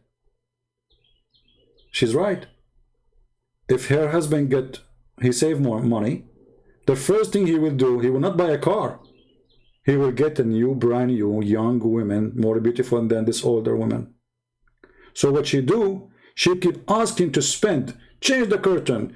They burn the curtain with cigarette. They split some tea and some coffee and some etc. on the couch. The whole house is in a torture. She do that on purpose because her husband is going to go and get a brand new belly dancer. While my mother, she kept every inch of the furniture so clean. Why? Because she knew that her husband is her husband and nothing will change. Because our marriage is a marriage of a trust. It's not a contract for sex temporarily. Let us see if we have any Abdul. Maybe we'll take one more call. Oh, we have Mansour. Okay, Mr. Mansour. Mansour, oh, this is not his name. Mansour Farzan.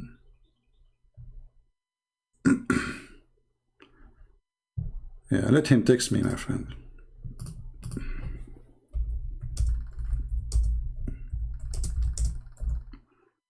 I'm not going to look for people.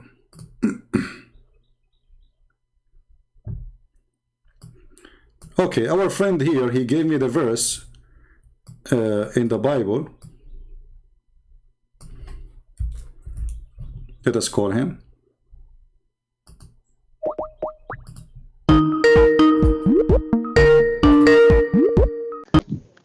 Hello. Hello. So you found the verse, my friend? No, I made a mistake. I'm sorry. I misread it. Oh, okay. You misread it. Okay, that's no. I accept that you are decent and you say the truth. So we go back to our topic. So what do you think about Islam, my friend? I'm gonna be honest. I wasn't listening to your, to the podcast. I was just. Okay, no problem. I want to ask you now about Islam. Anything, whatever you want.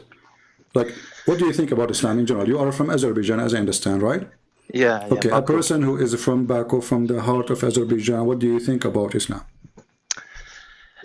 To be honest, because I guess because we lived under the Soviets, Yeah. it was different because you had a mix of everybody, you know, Jewish, Christian, Muslim, everybody was living there. It was more like brotherhood. Everybody was friends. We didn't have any problems with anybody. So, and we just, you know, we went to the mosque because, you know, our family went. Yeah, but what do you think yourself about Islam? So in the time of the atheist, everybody was a friend. After the atheist left, everybody is an enemy. Yeah. So Islam came, peace is gone. Islam leave, people are living in peace.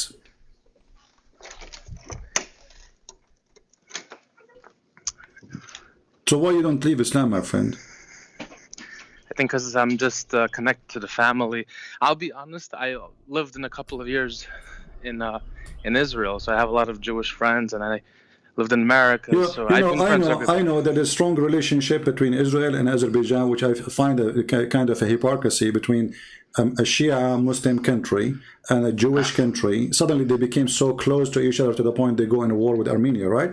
So, the Jews, they are supporting the Muslims in Israel. I'm talking about the Jews in Israel, supporting the Muslim army in Azerbaijan to attack the Christian army in Armenia. How'd that work? What do you think? I don't think they're supporting them financially or with... no, not supporting financially. You don't need money. You have the oil. They are supporting them simply by giving them weapon. Correct? Yeah, I mean, listen, I'm being honest. I don't... Anyway, forget about politics now. Forget about the Jews. Forget about Azerbaijan. What do you think about Muhammad? I don't think he... definitely not... Yeah, he's definitely not a prophet. Thank you very much. You just left Islam, my friend. I'm happy for you. What do you think about Christ? What do you think about Christ then, as long as you decide to leave Islam? I'm going to be honest. I've been kind of juggling, you know, Judaism and Christianity back and forth for the past maybe 2 years. Okay. Everyone knows that I, you know, started listening to your videos. I read a lot of books on Christianity and Judaism. And everyone kind of knows. I mean, living in America, it's not crazy if I would leave the religion, you know. And even in Baku, people don't really care. Okay, so now you are out of Islam. What do you think about accepting Christ as your Lord? What do you think? It's hard to say because I have my doubts, and I don't know if it's Christianity or if it's Judaism. I know it's one of those two. I just don't know which one is. Okay. Well, okay. So did you, like, just today now, you decide to say to me now, like live on air, that you don't think Muhammad is a prophet, or this is a decision you took from before?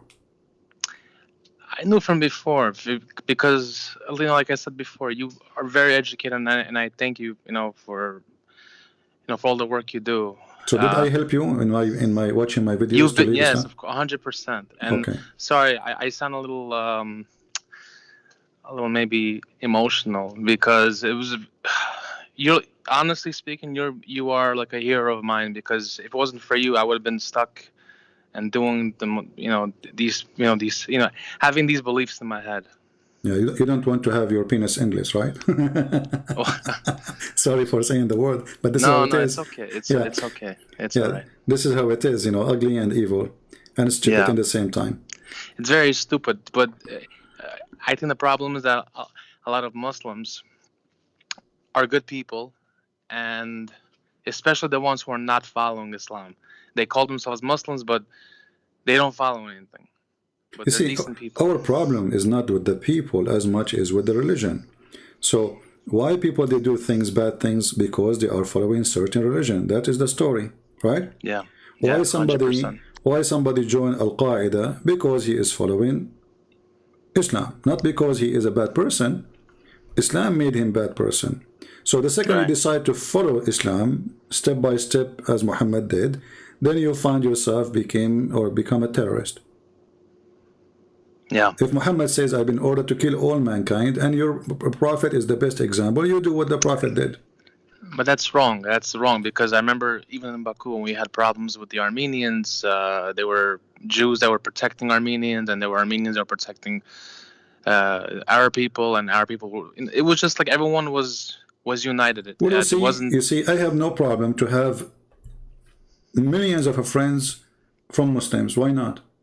But Right. when I read the Quran saying that Muslim can take Christians and Jews as a friends only if they are lying to them, how I can trust anyone to be my friend? You know what I mean? Right. Yeah. 100%. Because You're right. even the one who give me, you know, he called me, how are you? Are you sick? Are you okay? Even the one who might come to help me in something, he might be lying to me. Of course. Because what is the guarantee that this person will not go back home and read the Quran and say, oh, I can take them as a friends only if I'm lying to them? Otherwise, you sound a very nice person. Let us say you're not leave Islam yet, and I met you somewhere. Yeah. And look, this person is wonderful. And then he said to me, hey, Christian, I want to be your friend. I will think 100 times before I take you as a friend, to be honest, because you are a Muslim. And Muslim mean to believe in the Quran. And the Quran saying you cannot take them as a friend. So what do you mean? Then I find a solution. Chapter 3 verse 28 says you can lie to them, speaking to them in a friendly way while your heart is like this. You know? Yeah. But a Christian, he cannot do that to you. Christian, he cannot do that to you. He cannot lie to you. He could, you know, I'm talking about real Christian. My friend, let me ask you a question, if you don't mind. Sure. Doesn't it say that if one does not believe in Jesus, will be eternity in hell? Sure.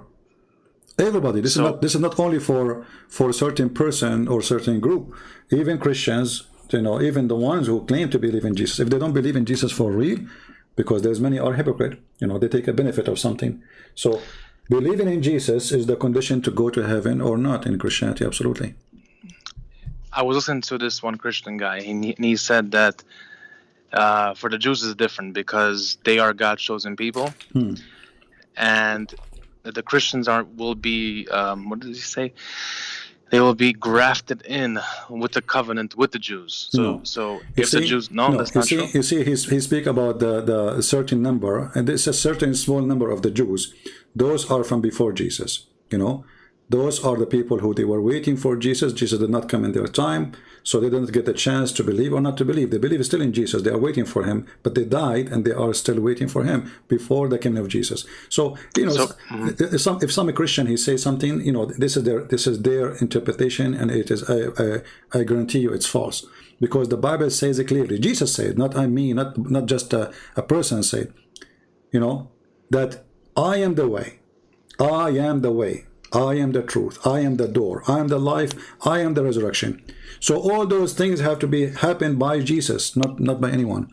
So believing in anything, but you don't believe in the Messiah, the Christ, who came to this earth, will not take you to heaven. You are a Jew, you are a Hindu, you are a Christian, doesn't matter.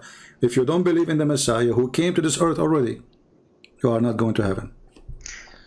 Doesn't it say that when the Messiah comes, he has to, you know, do all the stuff, the resurrection of the dead, the temple will be rebuilt in Jerusalem, there'll be peace in the world, and the list goes on. Jesus, he said, you can destroy this temple, and I will build it in 3 days. He was talking about his body. So there is, you know, Jesus, he knew exactly what is written in the Old Testament, and he explained very well. They killed him. They crucified him, and he built this temple because this is the temple of God in 3 days, not in 3 years, 3 days. So a Jew who refuses, he would try to find, the same as a Muslim, he would try to find another reason not to believe in Jesus. I understand that. But you will notice that the majority of the Jews already, they are Christians. The minority are not the opposite. Where is this? Because where is the Jews? There's only like 20 millions. You know why? I mean, this is a nation exists since thousands and thousands of years. Right. Even if we say like Hitler, he killed millions of them, correct? Like 6 million. Okay, but still that will not change the number. You are from Azerbaijan. The number of Azerbaijani people alone is way more than the Jews in the world, correct? Correct. Yeah. So what happened? Why this nation is so small? Because the majority, they became Christians, and they don't call themselves Jews. Those are Messianic Jews. So remember, the first Christians in the world, they were Jews. They were not from different location, right? Correct. Okay. So the Jews are the first to accept Jesus, and this is why he came to them, because they were waiting for him. Would you say that that Christianity has changed? Meaning, for example, the Shabbat was Shabbat, on Saturday. No, my friend, the word Shabbat or Sabbath is not doesn't mean Saturday only. Sabbath is any day designated for the Lord. As an example, when they crucified the Messiah, the second day, it was Sabbath, but it was not Saturday. It was a holiday. The Passover is coming, you know. So any day is a holiday, is a Sabbath. Any day is designated to be for God is called Sabbath. So there's many Sabbaths in the year, not only Saturday. Saturday is one of them, and Sabbath is a day. However, Jesus said, you said that Christianity changed, right? Yes. The Jews, they were watching Jesus, and they said, look, your disciples, they are working in the field. He said to them, Sabbath was made for the man. Man was not made for the Sabbath, which means they have a wrong understanding of the Sabbath. When a man, he do good work for the Lord, he is not breaking the Sabbath. Sabbath is not meant to be a person who do nothing totally. As long, you see, this is the idea of the Jews. They are somehow, Muhammad, because he lived between them, he was trying to adopt in a stupid way what the Jews believe. So if we ask ourselves, when God, he ordered the Jews not to work in Sabbath, right? Do he really care for a day? Do you think this is what he cared for, a day? Is that a day he cared for? Or it is because they are greedy and they don't want to work, and their servant, they work 24 hours, 7 days a week. So by forcing Sabbath on them, now no Jew have excuse to go to open his business, to open his store, or to force his servant to work. So now all the employees who work for this Jewish man, they have to go to rest. So this is why Jesus said, Sabbath was made for the man, not the man was made for Sabbath. Okay. You understand? And that is very logical, right? I don't know. I need to. Think about it. Think about it. Which one is important to God? A day, or the man who he created? It depends on. I don't know. That's that's a tough question. No, it's not. Let me make it simple for you. Let me make it simple for you. So, did God send all the prophet for the sake of the Sabbath or for the sake of the man? No, for the man. Okay, so the man is more important, obviously. Correct. Okay, yes. So it's very easy. So when a Jewish person or even a Muslim, he go into details and he's stuck with the silly ones usually. Like, you have to wash your hands, right? Yeah. This is silly. Yeah. Jesus, he answered them, it's not what go inside your mouth will make you dirty, but what come from your mouth. So their hand is clean, but their mouth is filthy. Which one is more important? If you go right now and you see a homeless person, he did not take a shower for a month. But this homeless, he never killed, he never lied, he never hurt anyone. He's a very nice person. And there is a person, he take a shower with perfume. He have a limousine, he have bodyguards, he live in the most magnificent palace. But he is a criminal, he's a drug dealer. Which one of them is more clean, you think? Oh, obviously. Well, yeah, that's his spirit. This is the person's soul. So Jesus, he was our Lord, who is teaching us the real thing. It's not the poor who is bad because he's poor. It's not the poor because he smells, he is dirty. It is the one who is full of dirt inside him. It's what comes from inside you, not what is outside you. So the Jews, they focus in cleaning, right? Well, cleaning is good. Nobody's saying it's not. Absolutely it's good.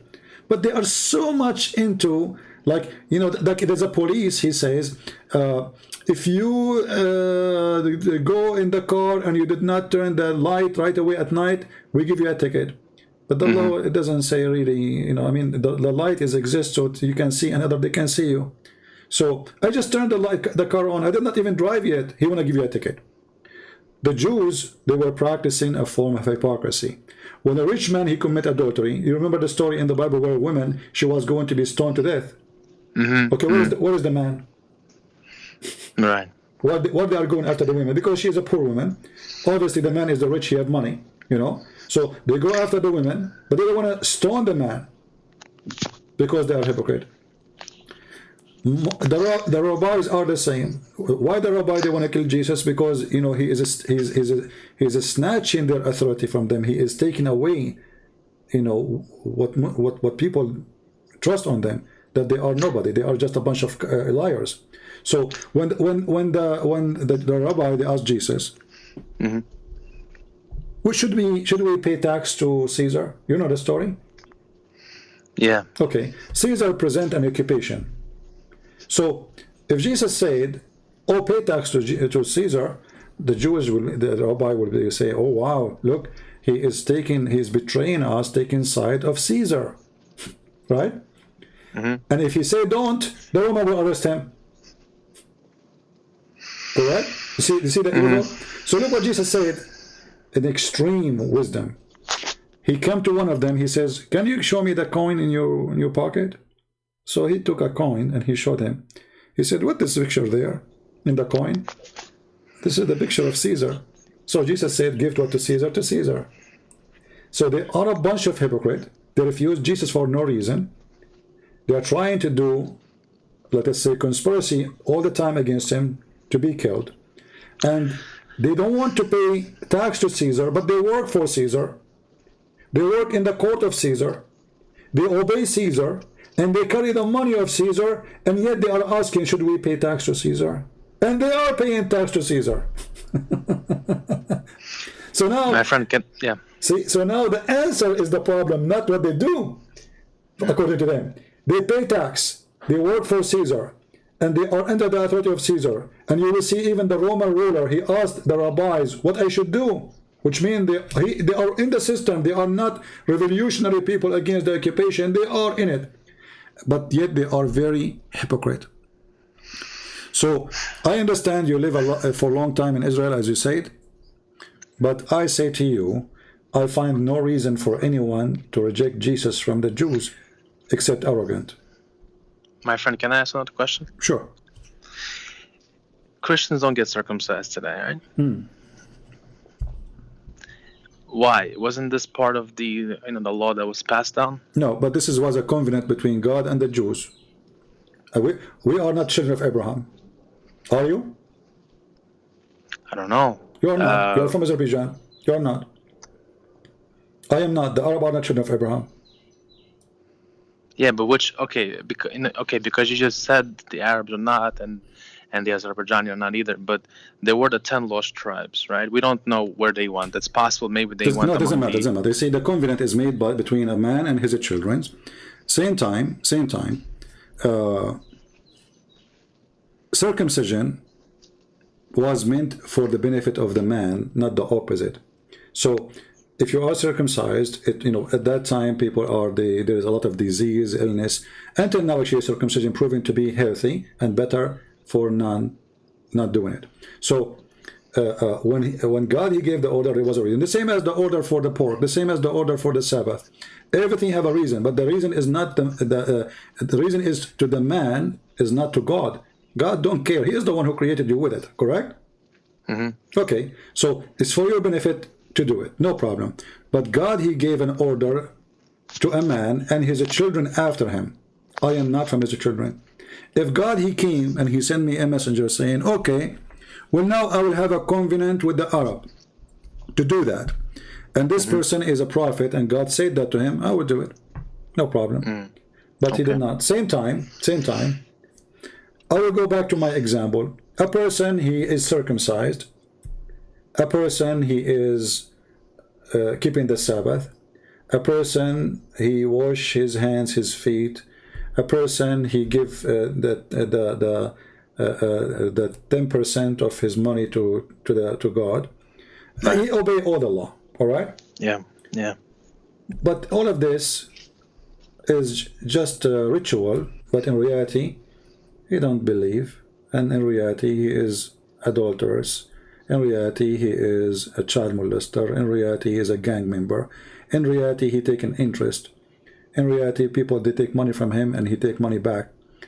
But this is always against the Bible. But apparently, he is a very obedient person, but inside him he is the opposite. And there's a person, he is not circumcised, he don't wash, he don't even go to the temple, but he believes in God. He believes in the God of the Jews, of the Christians. He believes that we should not break the commandment. He believes in everything and he practiced them, but he's homeless. He did not get circumcision and he is dirty. Is he better than the rabbi, or who is better? Of course he's better. So you know what the Jews do? They are the same as the Muslim. They focus in things which is not really what the purpose of God. You see, you know, they ask, there is a big rabbi, I forgot his name. This is from, I think, 60 or 70 years before Christ. They ask him, what is the Torah? The Torah, he said, that all the Torah is love to your neighbor as you love to yourself, or something like that, you know? Yeah, this is Rabbi Hillel. Oh, Hillel, thank you. Just remind me. Yeah. So, okay, so the whole Torah is this, that the Torah is not Saturday and Sunday and circumcision, and those is just to complete the system. You know, we have a tribe, we have to keep the things clean. Like, do you think God, he care if you do your dirt 10 meters from your house, or you have to walk, as the Bible says, you have to walk a distance far? This is all to keep you clean for your health, right? Yeah. But that will not make you a good person or a bad person to God. So all the Bible and all the Torah is about to love to others what you love to yourself. And this is mentioned in the New Testament and mentioned in the Old Testament. And the question now, who are they really, the people who practice this? That is the question. I will give it to you. We Christians, we cannot be Christian unless we practice this. Is the Jewish people practicing that? I will leave that a question for you. Is the Muslim practicing that? Yeah. I don't know. I don't know. Okay. Yeah. Well, my friend, I don't want to take too much, more of your time. Is it possible maybe I can message you later? Well, I don't, when you see my Skype on, that's mean I am live. I don't take any call when I am not. When I'm offline, that's it. My Skype is offline too. No problem. No problem. I am online, is there maybe like an email? Maybe I can, if I have questions, I don't take. My friend, if I give email to people, I will get a million email every day. I understand. So is there somewhere that I can send my questions if I have questions? You can do it here in Skype. You can call me. Don't text me, please. We'll take you not much. Not a problem. Make the question short. I will answer you. That will be no problem. You see, because explaining something in text, it can be extremely hard for both of us, because both of us, English is not our first language. Secondly, you might misunderstood me. No problem. All right? I appreciate your help. Thank you very much. Take care. Take care. You too. Well, we are happy for our friend from Azerbaijan who decided to leave Islam. We have Mansour. He was trying to call me. Let us try to call him again. Oh, this is not Mansour. Hold on. Where is Mansour?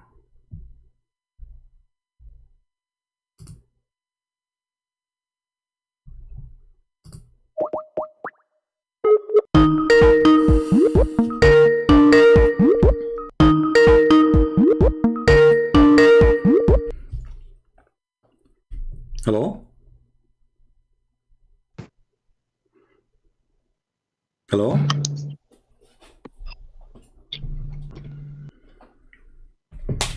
I hear nothing. Hello? Are you there? Hello? Yes. Is that Mansour? Mansour? How are you, Mansour? Mansour? Are you Mansour? Who's talking? I tried to connect him with you, CP. Wait, I'm just connecting you with you, because this guy say you blocked him on the chat on Skype, and then he been blocked on the chat on YouTube, on both of them. He cannot contact. No, if he is blocked, that means he was saying bad language, because we don't block people unless they are really being silly and talking like kids. But anyway, connect him. Connect him, no problem. Let us see who's he. Okay.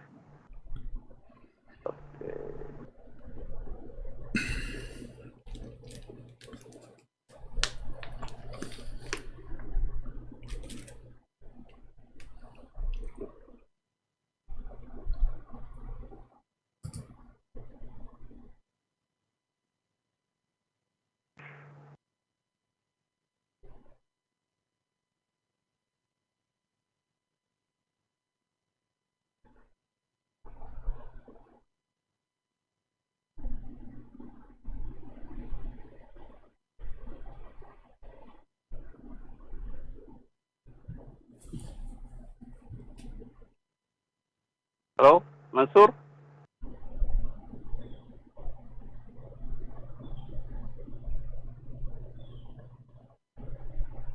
Let me let him know, CP. Let me let him know on Messenger. All right. Let me call you back with him. All right. You know, the problem, they call me when I'm talking to somebody. How I can take your call? I mean,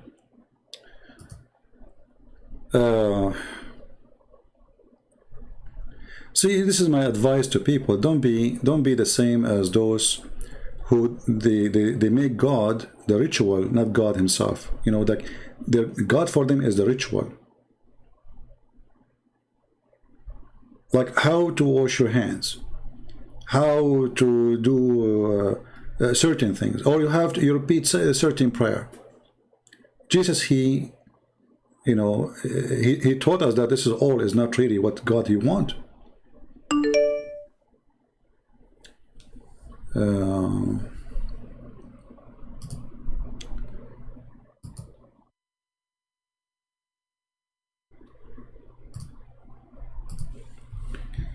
Are you the real CP? The Muslims, people keep asking me, are you the real CP?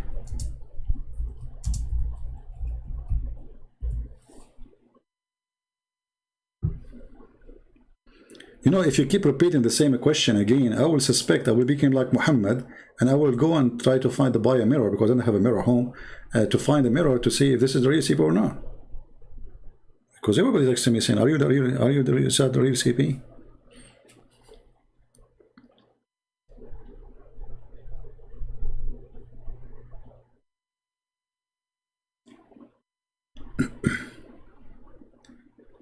Any Muslim? So don't be the same as those hypocrites who focus in the silly stuff mostly, but when it's come to something real, they are not decent.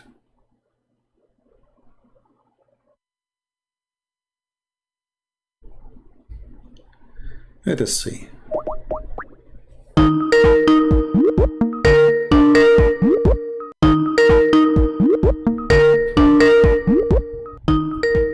Man, the ring of Paltok is strong. Hello? Yes, hello. Hello, Christian Prince. Yes, how are you? Fine, and you? I'm very fine, thank God. Am I live? Yes, we are live. Skype? We are live on air in YouTube. So in case you don't like to be live, you can hang up. No, there's no problem. Okay.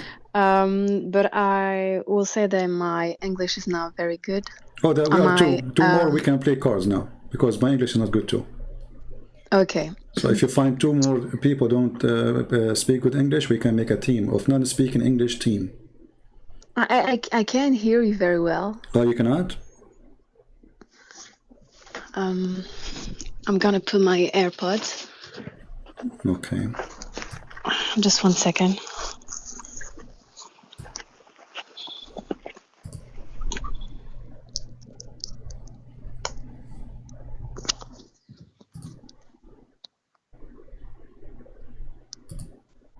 I will check. Okay, what about now? Well, I don't know. I hear you from my side. I have no problem, but I don't know. Okay, so my story. Yeah. I'm from Belgium. Okay. And I would say, I can say I was born in a Muslim family. Okay. But I've always questioned myself about Islam. There are many things that are not so logic to me. Like what? Like what?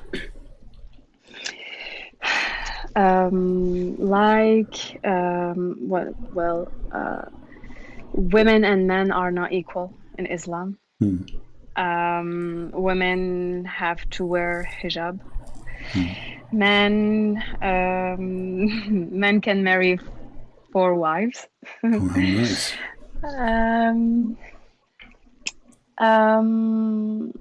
Many things, I don't know.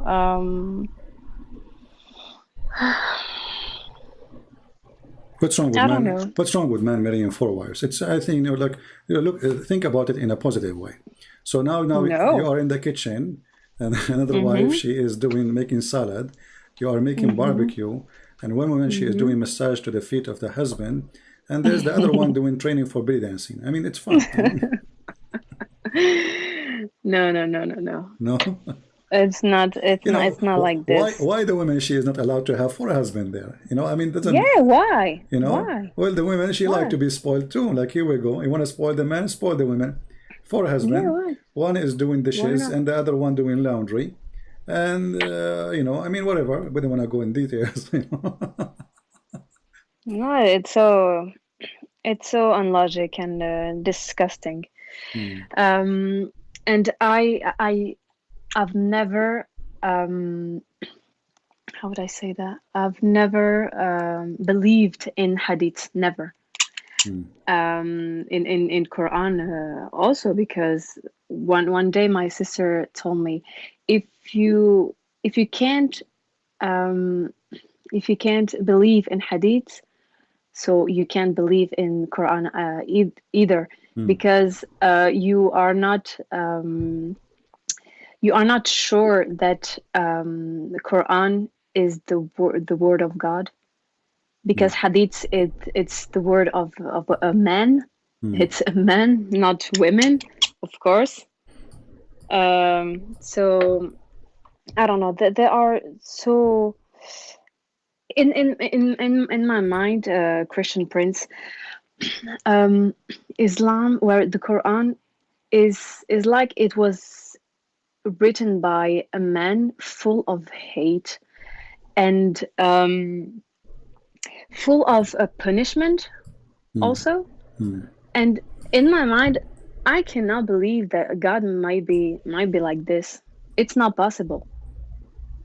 Do you understand? It's not possible that God, the only thing that, well, because Muslims say you have to pray, you have to do Ramadan, you have to fast. But when I say to my mom, yeah, but why do I have to pray? God doesn't need my prayers. It will not change a thing in him. I mean, he's God. He doesn't give a fuck about us. Don't use I'm bad sorry. language. Okay.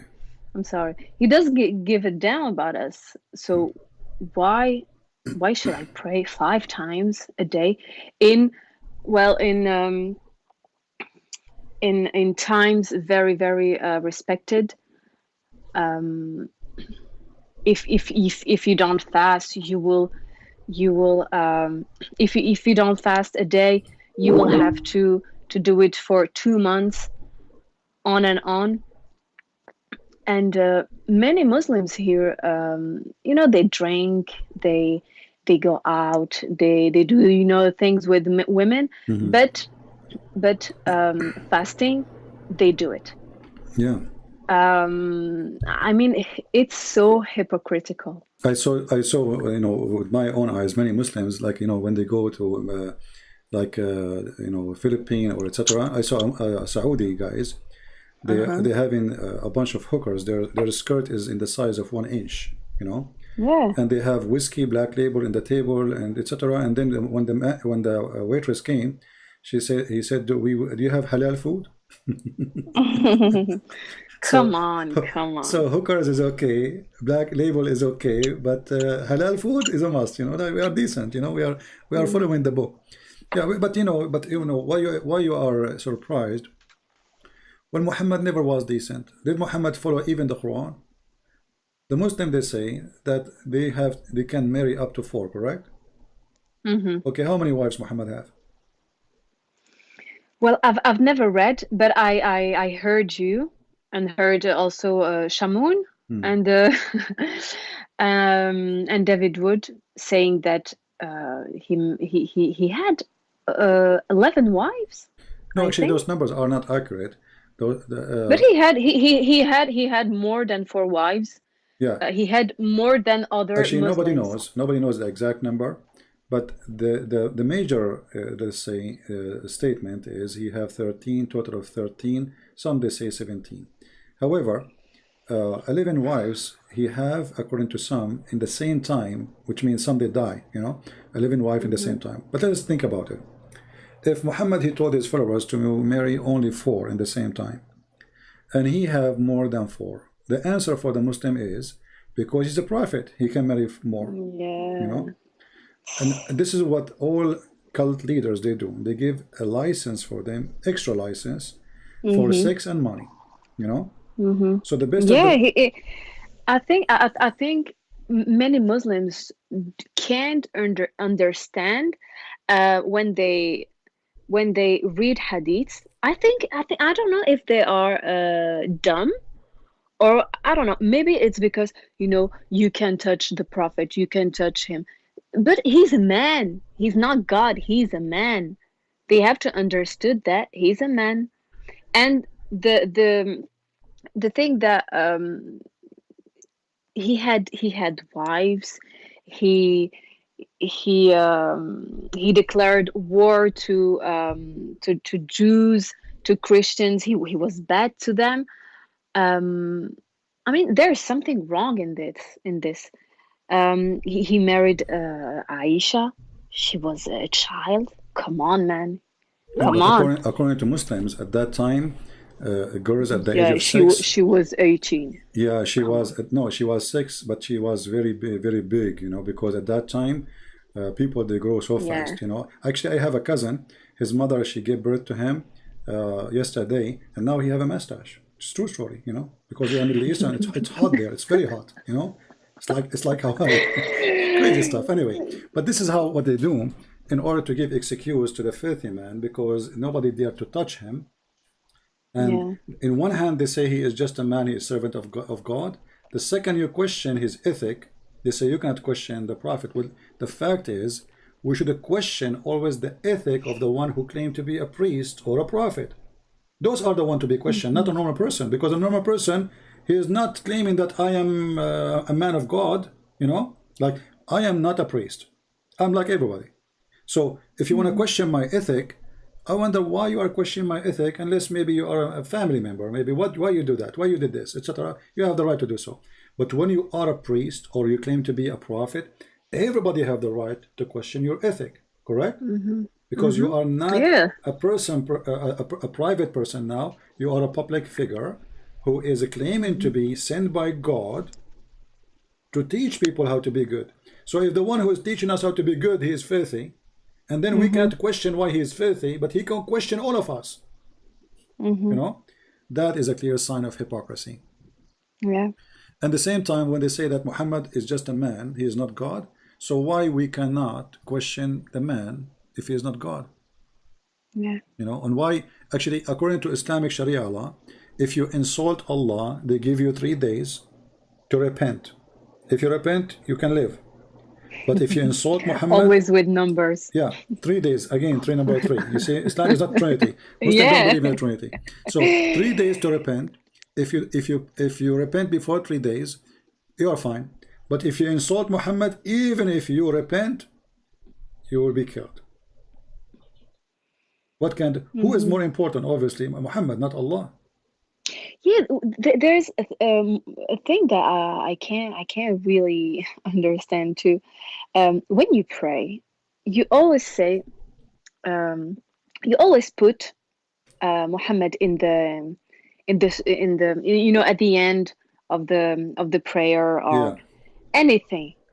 Because they are mushrikeen. You know, the funny about Muslims, they claim that they are people who believe in one God, but the reality is, Muhammad is the God of Islam, and this is why actually he changed his name from Qasim to Muhammad. Muhammad means the praised one. So if Muhammad is the praised one, who is praised to? What was his name? Qasim. Qasim, yeah. Qasim. This is his real name. I didn't even know that. Yeah, you see, this is why. Okay, if you ask the Muslims what is the name of Muhammad, you will say, they say Muhammad. Okay, but in different verses says Ahmad. Is it Muhammad or Ahmad? They say it's the same. So how it's the same? How you change the name? I mean, Ahmad is different. Pronunciation is different. Everything is different. So is it Ahmad or Muhammad? Simply because this is about the meaning. It's not about the name. It is a title. So in chapter 61, verse number 6, Muhammad claimed that Isa, which means supposedly Jesus, he said to the children of Israel there's a messenger will come after me, his name is Ahmad. Okay, let us go with this.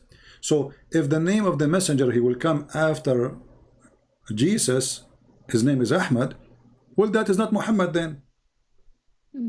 Because here it says Ahmad. Yeah. So which one is his name? They will say to you, oh, both of them are the same. It doesn't make sense. The name is a name.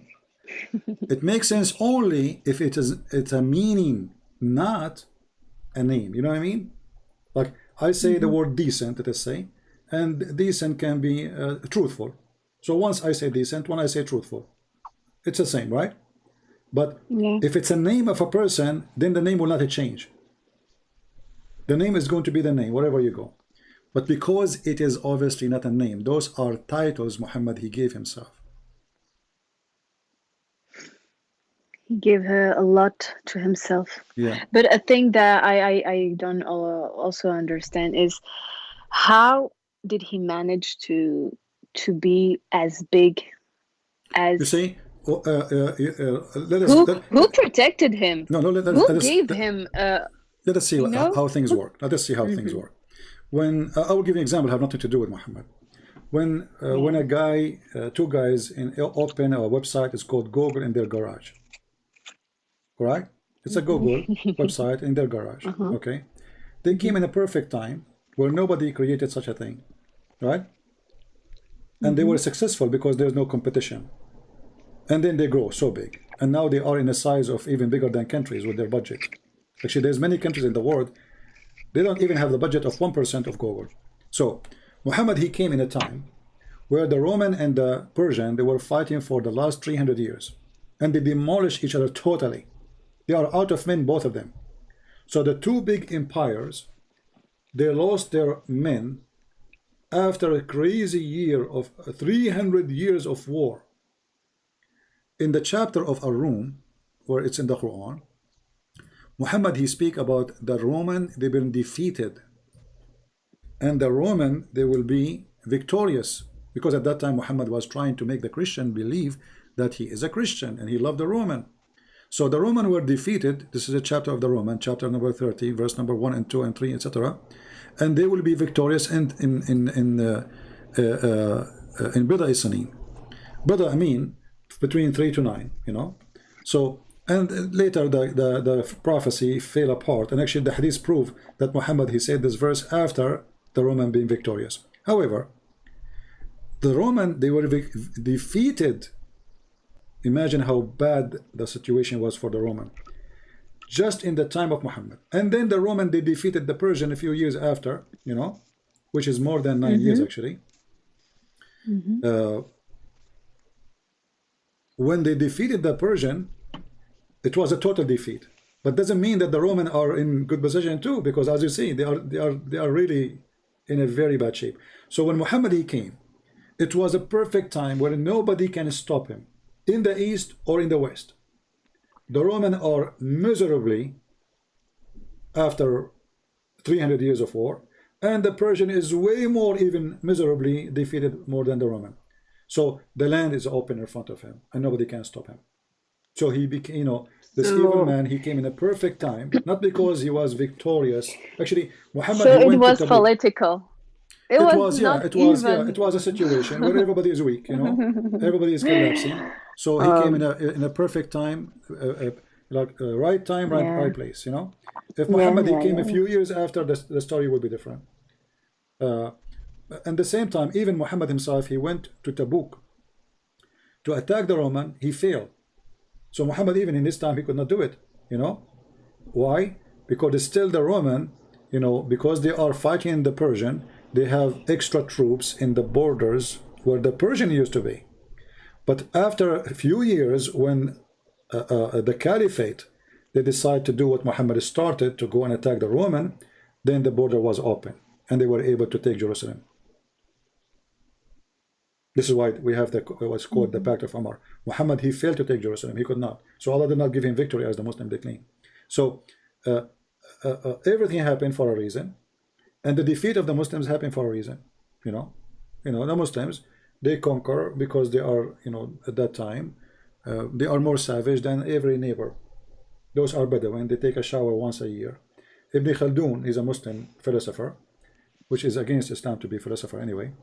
He said there's a 3 stages of a state: state of a Bedouin, state of between, you know, between Bedouin and civil, and the state of civil. The state of civil is when the state collapses. Why? Because those people, they became comfortable, they are not in their horses no more, they are not physically fit for war. They are people who take a shower in a bathroom and they sleep in a bedroom. They are not people of a tent. So he explained it very well, that because they were people of horses, they win. But when they occupy other countries, and now they have palaces, they occupy Spain, they became so rich, so wealthy, they are not the Bedouin no more, the savage ones, who drink the horse blood. When the Tatar came, Hulako, you know Hulako, right? So when the Tatar came, and those are way more savage than the Arab, they were able to conquer the Arabs so easy because they are more barbaric. So they are victorious for a reason, they lose for a reason, have nothing to do with God and losing and winning, which God is winning, which one. Like now, Israel is 6 million population. There's a lot of Arab between them actually, and still there's no Muslim country can win a war with Israel. You know, Christians, we say, oh, God is supporting Israel. The Muslim, they say God is supporting the Muslims. The Jews, they say God is supporting our state. I say that, you know, the reality is Israel have a power of army. For sure, God can make victorious, but not because because you have nukes. The victory of a nuke is your victory. The victory of God is one guy fighting 1,000. So if God is with me, who could be against me? So, and there's stories in the Bible about that, you know, that how a person he can fight thousands, even though he's alone. So it's not right now Israel is victorious, not because God protecting Israel, because Israel have nukes and have a superpower. If Israel is not having the nukes and what they have and the power and the army they have, the Muslim, they will attack immediately and Israel will be demolished. Yeah. So this is reality. You know, I don't like to take a side. Like I know some Christian will say, "Oh no," but they are waiting for Iran. They are waiting. You know, they hate so much Shias, but they are waiting so so much for Iran to attack Israel. They're so you see, hypocritical. you mean the Sunni? Yeah, you see, because they want the Sunni. The Sunni, they want the Shia to be demolished by Israel. You know, they are dreaming that a war will happen between the Jews and the Shia, and they kill each other. And we watch, and then at the same as what happened in time Muhammad, the Persian fighting with the Roman, you know what I mean? And then they kill each other, and then both of them, they will get weak, and then we attack. This is a dream of the Sunni, you know? Yeah, they are waiting for that point, as you said. But anyway, my friend, as long as you call me, I want to ask you, what do you think about the Messiah? Well, you decide to leave Muhammad, you don't want to be Muslim no more. Yeah, but you know, I've downloaded the Bible. I think 3 days ago, and I began to read it. But Christian Prince, I have just one question. Sure.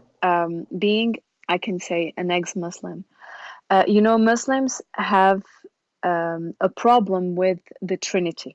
Okay. Because when we are all Muslims, it's like their parents tell them since they are very young, the young age, you know, that the Bible was you know, modified. I don't know how you say the word. That Jesus is God. You know, and then I'm like I can't really understand that Jesus is God. Just that. You know, how could you explain to me what is Trinity? And why you before we go to explain what God mean, the word God, what God mean? What do you think?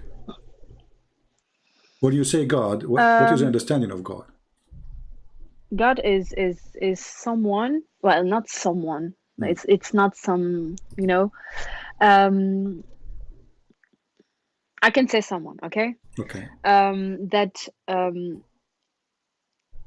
it's there for us to go through this life, to help us, to, I don't know, to have a positive energy, to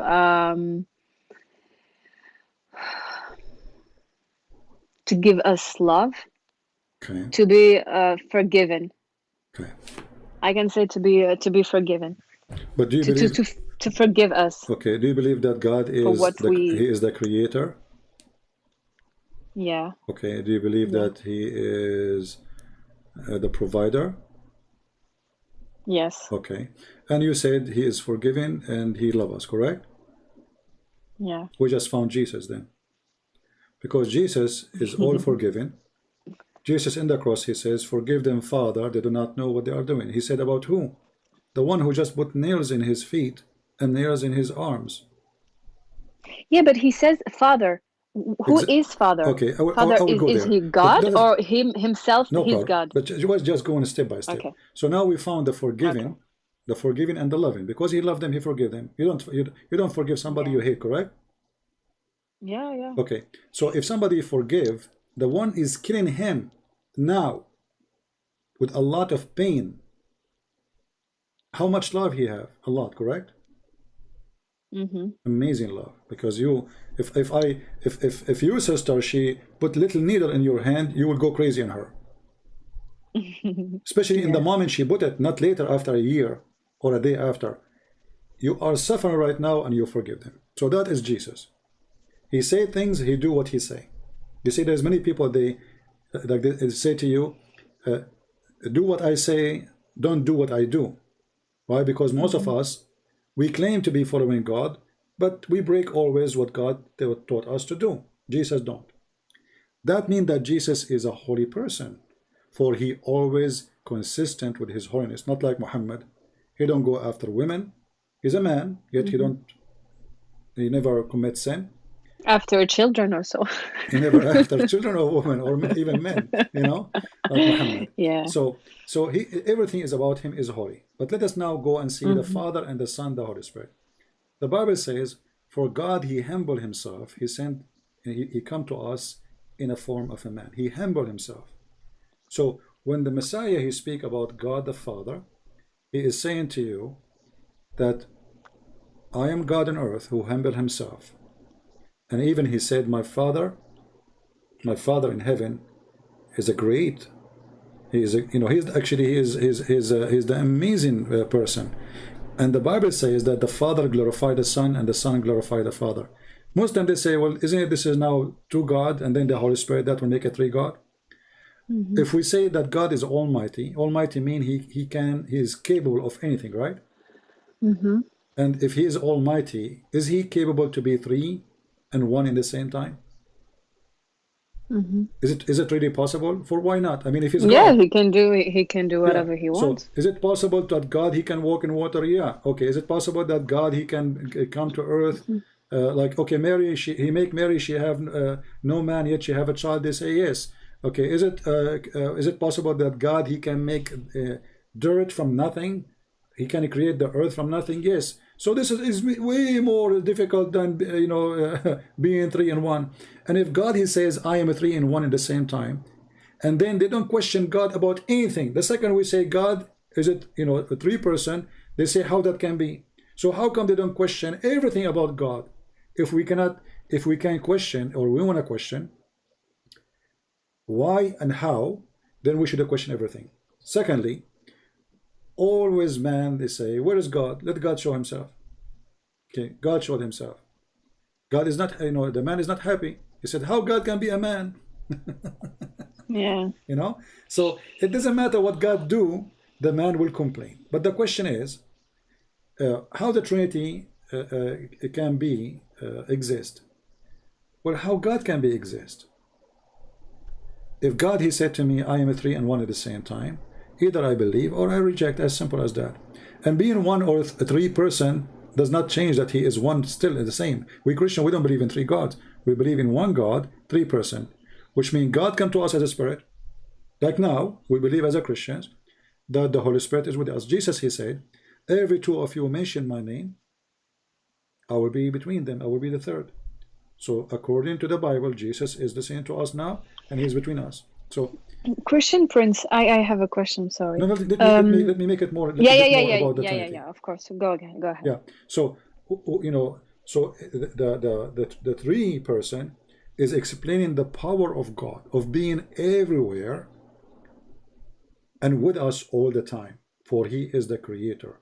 It is about how powerful he is. When Muhammad, he said, God come every night, Allah, he come every night in the third part of the night. And he asked who is praying. Okay, that's mean Allah, he cannot hear you unless he come in the third in the lowest heaven. Yeah. With Jesus, with the Trinity, God do not need to come anywhere. God is with us always. Yeah, it's like Allah is weaker than Jesus. So, and not only that, the God of the Muslim, they ask the Muslim, they say, why Allah, he say we? They say it's majestic. It's majestic. Yeah. Okay. But if Allah, he like to call himself we, and that will make it fake we, because he is not a three and one. You know what I mean? He's one. So why he call himself we? This is a fake we. This is a lie. This is a person is not a confident. He add we in the front of his name because he like it, make him look bigger or something more important. With Jesus, we do not need we. You will never see Jesus saying we. He say me and the Father. He don't say we. Yeah, you know who's talking. You know who's talking. You know that he is saying, I am a person, he is a person, but still we are one God in the same time. When one of the disciples said to Jesus, why don't you show us the Father, and that's it? Jesus said to him, I am with you all the time and you do not know me yet. The one who saw me, he saw the Father. What does that mean? That Jesus on earth is God on earth. By seeing me, you are seeing the humble image of God. God humbled himself, he came to us in a humble image. That is the image of Jesus. So we don't worship... Christian Prince, you are talking and it's very touching my heart, because in Islam, when you read Quran, you don't feel love. You don't feel God's love. It's always it's like you have to do what he says, because if you don't, you go to hell right away. And it's not, you're not doing this for love because you love him so much. You're doing it because you are afraid of him. And that's why I told you that it's like Quran was made by a man, because it's like it was written by a man, because I don't know how to say it, because men, if you don't do this, punishment. It's like a kid. You don't do this, you can't have whatever you want. And when you talk to me about Jesus, it's so full of love, and you can say that it might be God. You see, the Bible make it clear that God is love, and the Bible says love never fail. This is why we see as a Christians, we do not need to go and do war with the Muslims and kill each other. We believe that our war is not the war of the sword. Muhammad, he focused on the sword because his purpose is to conquer, his purpose is to rape, his purpose is to get rich. With Christ, the purpose is not to conquer. The purpose is to spread love and forgiveness. So otherwise, we as a Christian now, we are the majority in the world, and if we calculate the numbers and the power of armies, I hope it stays like this, because I hope so. But I'm saying, but you see, imagine if the one who have the superpower armies are Muslims' army. Imagine what will happen. Imagine if Russia is Muslim. Imagine if America is Muslims. The whole earth is destroyed. It will be Sharia everywhere. No. They will announce one day. It will be slaves. In one day, it says, convert to Islam or we will kill you all. And then they will start raping women from the different sect. Not only they will kill the Christian and Jews and Hindus and Buddhas, they will even kill Muslims who they are from different sect. You know? Yeah. Because making you a Muslim doesn't save you. Still, you have to be from their sect. So if the Shia took over, they will kill the Sunni and they will take their women. If the Sunni take over, and even the Shia, they are tons of sect, and the Sunni are tons of sect. Like now the Sunni, they consider the Sufi are not Muslims, but all of Turkey is Sufi, most of it. Most of Turkey is Sufi. The Erdogan, he support Azerbaijan. We have a caller from Azerbaijan just 5 minutes ago. But I heard. But Azerbaijan is a Shia, so why Erdogan is supporting them? You know, this guy he will sell the Shia and he will buy the Shia, depend in his business. When his business with Al Qaeda, he support Al Qaeda. When his because business it's with political. money, Yeah. money and power. You know, he want money, he want the oil. So whoever, Like Muhammad did. whoever have the money, okay, he make a speech reading Quran. He speak against Israel, but Israel have a big center of the Mossad in the heart of Ankara. Turkey have the biggest agreement, army agreement and intelligence agreement with Israel. How you say those are the enemies in the mosque, and then in reality you are the one who supplied them? Number one importer for steel to Israel is Turkey. How you are saying that they are killing the Palestinian and you are the one who sent them the iron to make bombs? You see? So the Islamic countries are nobody can beat them with hypocrisy and lying, and nobody beat them with betraying each other. From the time of Muhammad, all the caliphate, they killed each other. In the time of Jesus, we have only one disciple, he betrayed Jesus, and after that he commits suicide for sorrow, which means even this person, he was bad, but he knew he's bad. He did not, he regret doing such a thing. Muslims, no. They go with Muhammad because he was a gang leader. He will give them booty, he will give them women. He said to them, attack the Roman so we can get the blonde girls. And this is in their books. Attack the Roman so you can get what? The blondie girls, not to spread Islam, not to, you know, to get the blondie. And when a man, he said to him, don't tempt us with women. Allah made a verse in the Quran saying, this man is a hypocrite.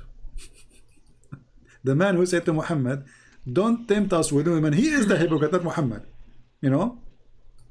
Yeah. So we cannot compare between really Christianity and Islam, because Islam is a political gang movement. The purpose of it is to conquer. A group of people take over other group, and you know, if you don't join them, actually in certain time the Muslim, they refuse even Christian villages to convert to Islam, because they were worried if they convert to Islam, who is going to pay the jizya, who is going to make the living for them. You know? Yeah. So they sent the caliphate that those people they want to convert. He said, no, don't accept. Who is going to pay for? Who is going to pay for your children's? They will not give them money anymore. Yeah, the jizya, you know, the mafia. It's a mafia. Yeah. So they're so clever. They're so clever, and they're so clever and evil. Yeah, evil. Yeah. But Muslims nowadays, they're so dumb because they have Quran and they have Hadith and they have no brain. I'm sorry to say that. Yeah. What about your family then? You know, you speak to them about the Quran and the Hadith, and you know.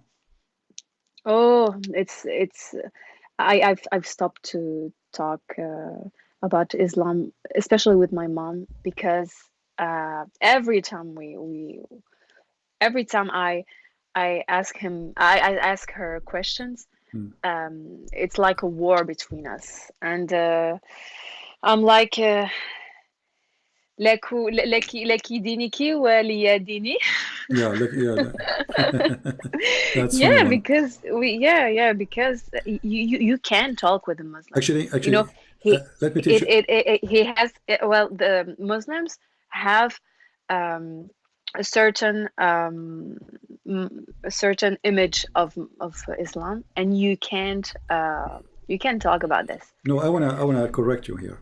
You see, all those who left Islam listening to my videos, in the beginning they do the same as your mom. After that, they leave Islam, you know. So the one it says you have your religion and I have mine. Actually, you can use that one to prove your mom to be wrong. Why? Because that verse alone is enough that the one who made it is a fraud. Why? Because Muhammad, he said that to the people of Quraysh, and he said very clearly, you will believe not in what I believe, and I will believe not in what you believe. But later, all of them, they believe.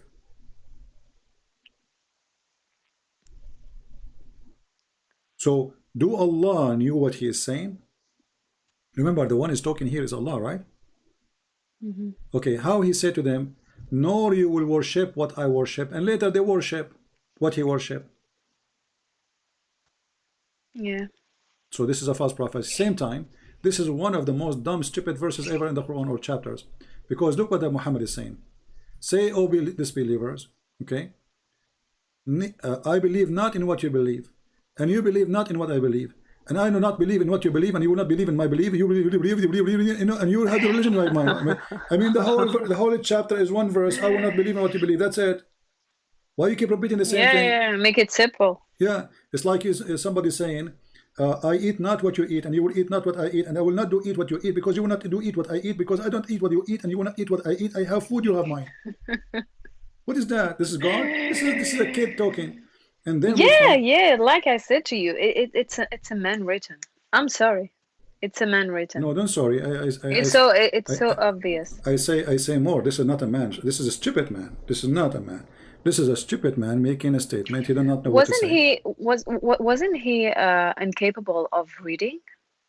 Well, the Muslim, they claim that he was not able to read, but I believe that he do know how to read. Because you see, the Muslims, as always, they are ignorant in reading their own books. And we can prove it in 2 seconds. The Quran says that the word ummi is not an Arabic word. The word ummi is an Aramaic word. And the Jews, they use it too. So the ummiyin or ummiyun is those who do not have a book of God. So if you go in chapter 2, verse number 78, it says, and among them there are ummi, and learned. Okay, learned what? That they do not know anything of the book. You see it? So who is the one and learned? Who is the word ummi used for? Is somebody he don't know the book of God. That's what word ummi mean. And those usually are the gomai, which mean they are the people who they are not Jews. You know, they call them ummi, which mean he is from other nations and they are ignorant. So the ignorant is the one who do not know the book. It's not the one who do not know how to write, how to read. Yeah. Because when the Quran says those who they are ummiyin, they do not know the book.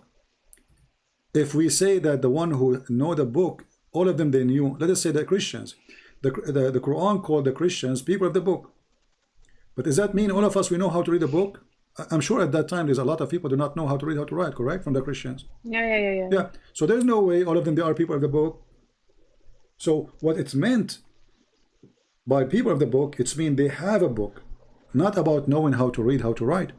So those who they do not know the book, those are the ummi, those are the illiterate, those are the one who don't understand God. And this is appear many times in the Quran, you know. Chapter 3 verse number 20, it says, say to the people of the book and the ummi, the people of the book and the illiterate. You see it? Chapter 3 verse number 20. So say to the Christian and the Jews and to the illiterate. So who is the illiterate? The pagan who don't have a book. So the Quran never said Muhammad do not know how to write, how to read. This is the stupidity of those who give interpretation for the Quran. But all the verses in front of us is so clear. And this is make it more funny that we are the Christians we are not Muslims and we understand the Quran better than them. I mean, is it clear? It's so clear. It says illiterate, and even the translator here, the Muslim translator, he would put two into bracket the Arab pagans. Is it possible that all the Arab do not know how to write, how to read? It's impossible. There is no way. So what make them illiterate? What make them illiterate is they don't have scriptures. What make us people of not illiterate? Because we are not ignorant. We have the scriptures. So Muhammad is Ummi, which means he is illiterate, for he was pagan, and he is from the Arab pagan. What about you're talking about pagans? What about the pilgrimage, the pilgrim, the Hajj? The Hajj, yeah, the Hajj. Yeah, it's something that practiced before Islam, and the same. Yeah. It's also so dumb because you pay a fortune to go and do circles around a black stone. Come on. You are going to tell me that this action will bring me closer to God? Not actually. I'll tell you this. Muhammad, he claimed that if you touch the black stone, Allah touching them erase your sin. Obviously, Muhammad is a very pagan person, and the Muslims, they don't want you to read those, because how they claim that they worship one God and they are not pagan, and then if we touch a stone, touching them erase our sin. So how a stone will erase my sin? How that works? Yeah, it's like a pagan thing. It is a pagan thing. Here we go. This is the hadith, and this is authentic hadith. It says, Abu Abdurrahman, I asked him, why do I only see you touching those two corners? He said, I heard the Messenger of Allah saying, touching them erase sin. And I heard him say, whoever go around it 7 times, it's like freeing a slave. So Muhammad, he don't want you to free a slave. He wants you, don't free a slave, go around the Kaaba, don't free a slave. Don't free a slave. Go around the Kaaba 7 times. Very easy. And then 7 times, because if you go like 6 times, you will not be forgiven. All those numbers. It's always about numbers. Always those numbers are stolen from the Bible. All those numbers. Every number Muhammad he used. Number 3, number 7, number 40. Everything Muhammad he used is coming from the Bible. There are certain numbers. Yeah, it's like he picked in Christians, he picked in pagans. It's like a cocktail. It's a cocktail. It's a cocktail. The Quran is like a cocktail of everything. It is a cocktail. And in the same time, I don't know if you ever see the black stone. Let me see. You didn't see it? I will never. Yeah, in images, but I will never see it in reality. Well, no, I mean the black stone. There's no black stone left. And this is again a proof that Islam is false, because if the black stone is going to witness for Muslims in the day of judgment, which means the stone have to be preserved until the day of judgment. That's wonderful. So how that work when this is stone, nothing left of it? I will put the picture in the screen so people can see. There's nothing left of the stone. There's little tiny rocks inside wax. The brown thing we see in the screen, it is wax. The dark spots are little rocks embedded inside the wax. So the black stone is gone. Okay, Allah, he sent the black stone from heaven, and this stone will witness for the Muslims in the judgment day. But nothing left of the stone. That means this God is a fiction. This story is a lie. But how is it possible for a stone to, what did you say, to... You see, Muhammad, he says, going to have tongue, is going to have eyes, is going to have a mouth, Oh. Yeah, but let's it's say... always magic with him. Yeah, it's always magic. But let us say, for the sake of argument, that will happen. But the stone is... There's no stone left. Why Allah could not preserve the stone? The Saudi now, they have to do maintenance every few days to the black stone to keep the wax around the rocks so they will not be taken off. And they have guards watching it closely, because already there's some stones are stolen. Erdogan, he was bragging the other day about the stone they have in Istanbul, in Constantinia. So those are the stone. This is what is left. So where is the black stone? So if Allah is God and He sent this stone to stay forever until Judgment Day, and then we find that there's nothing left of the stone, and how we guarantee even that those little rocks isn't from the original black stone? He wasn't capable of preserving the Quran, because we know that in Hadith there are verses of the Quran that were eaten by a goat. Yeah, but this is a good goat, you know. This is a goat. We have to be truthful here. This goat, the Jewish, they sent the goat, you know. Yeah, this goat, she worked for Israel, and those Jewish, you know the Jewish. She's from Mossad. Yeah, she's from the Mossad. And look, I wanna make the black stone according to Muhammad's description. So this is the black stone. I will make her look beautiful. And here, you know, this is the eyes of the black stone. She is. I'm not saying anything, Christian Prince. I'm not saying anything. I am in YouTube. Maybe you are not in YouTube. It's okay. No problem. Yeah. No problem. So the black stone is going to have mouth,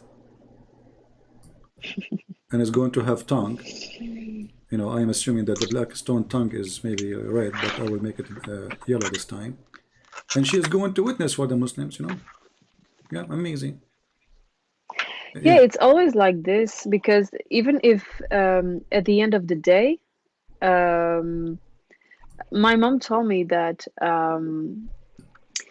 you know, when it will be war between Muslims and Jews, it's always like this, always the Jews, and there will be trees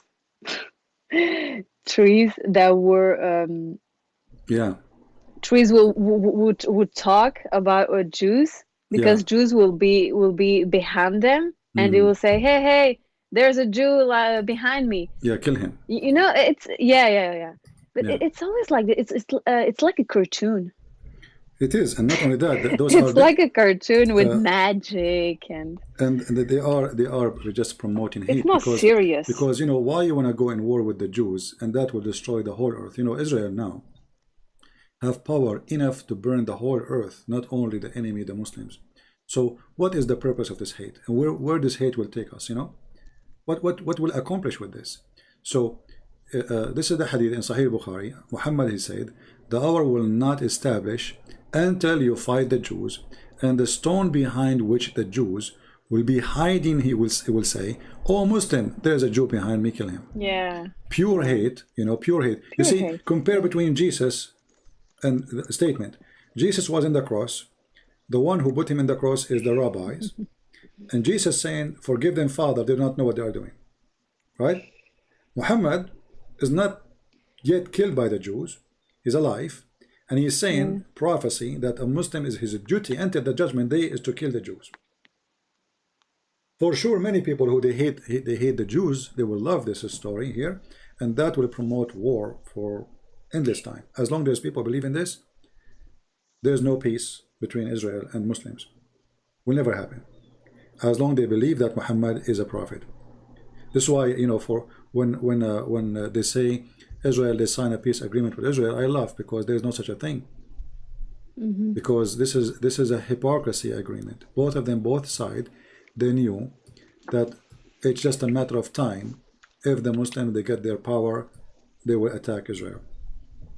And even the Quran forbid the Muslims from seeking peace unless they are not the uppermost, which means temporarily. So if you know, if they are the uppermost, as chapter 47 verse number 35, it says, so be not weak and ask for peace from the enemies of Islam while you are having the upper hand. So when they seek peace, when they don't have the upper hand, temporarily, until they have the upper hand, and then they will attack. Yeah, very filthy religion. So we go back to our topic. You know, I don't want to keep you longer. Why don't accept the Messiah? You know, if you agree with me that it's possible for God to be one and three, or even one. I was going to tell you. Can you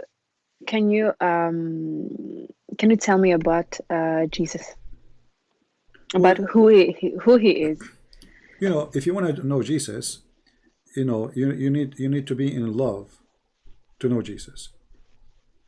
If you are a person who have hatred in your heart, if you are a person who don't forgive, you will never know Jesus. Jesus is love on this earth. When love enter your heart, you do not need anyone to introduce Jesus to you. Jesus is forgiveness, Jesus is loving, Jesus is caring, and Jesus is to be like him. When you are in the cross, you say, Father, forgive them, they do not know what they are doing. So you can know Jesus. Muslims, Muslims, they see Jesus like a weak person. They can say whatever they want. It's the opposite. You know, it's the the strong opposite, is the one because who they forgive. are full of hate. Yeah. The one who can forgive is the strong one, not the weak one. You know, because it's still in my heart, I can hate you. This does not need to be weak or strong. Jesus, he forgive them. And remember, God, he forgive us, and as long we can be forgiven, which means he give us a chance to live this life, and after that there's no forgiveness. That's it. You've been given all the chance. So you have the chance to be forgiven, but after life, the forgiveness opportunity is gone. So Jesus is loving, Jesus is amazing, Jesus is etc. But Jesus, when he comes second time, he will come as a judge. And the judge in the court, he will not be nice to you if you are a criminal. You know what I mean? A judge, like, we can fix the problem between me and you, let us say now, but there is a time when we are in the court. This court is serious.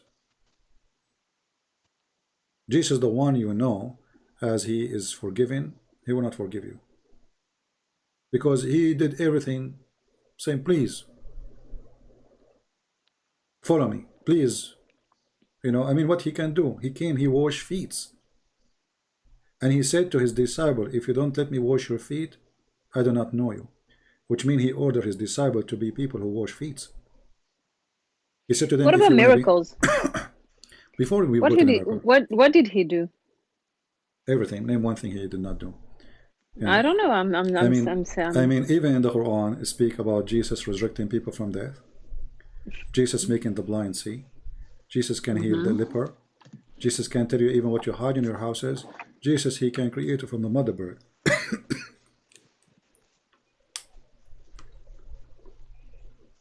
So, God do what God do, you know. When the Quran say how God can have a son and he don't have a girlfriend, that because the God of Islam is man-made. My God, he can have a son without having a wife. Who need a wife? This is the logic of a human being. This is an answer of a human being, not an answer of God. It's like, imagine you say to God, how you can create the earth, but there's no rocks and dirt yet. You know? Yeah. But if he's God, then he's God. He can do that without, he just say, So the question of the Quran is very silly, is very stupid, and it does not make sense. But for us, God is called God for he can, not because he cannot. God of Islam, he cannot. When he say how God can have a son without girlfriend, then the Quran forget to mention that mean when you say that Mary she have a child without a husband, that's a lie then. Because how can Mary have a child and she have no boyfriend? You know what I mean? Yeah. So how can our God do that? Allah cannot do that. And this is a contradiction for the Quran at the same time. So Jesus, to know Jesus, I advise you, is when you read a story in the Bible, try to find yourself in the story. Like, this is what I do. Try it. It might, it might be helpful. I have something stuck. I was drinking coffee and little coffee thing stuck in my throat. So, you try to do this. When you read a story in the Bible, try to imagine yourself one of those audience who are there and try to find what is your vision of the story. Like, you know, when we sit in a place, if you go to the theater,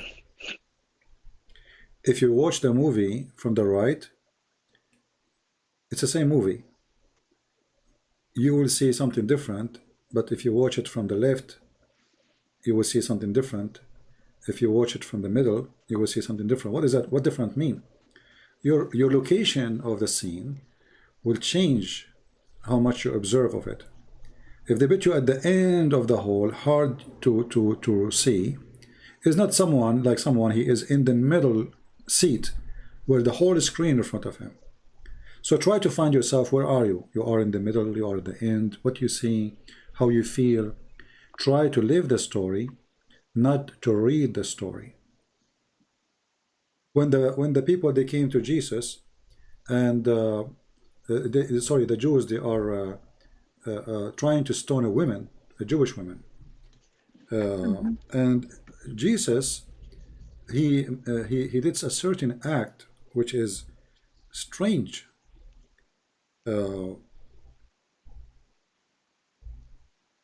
He was focusing in something, and the Jews are focusing in something else. The Jews, they have target to do, and Jesus have different target to do.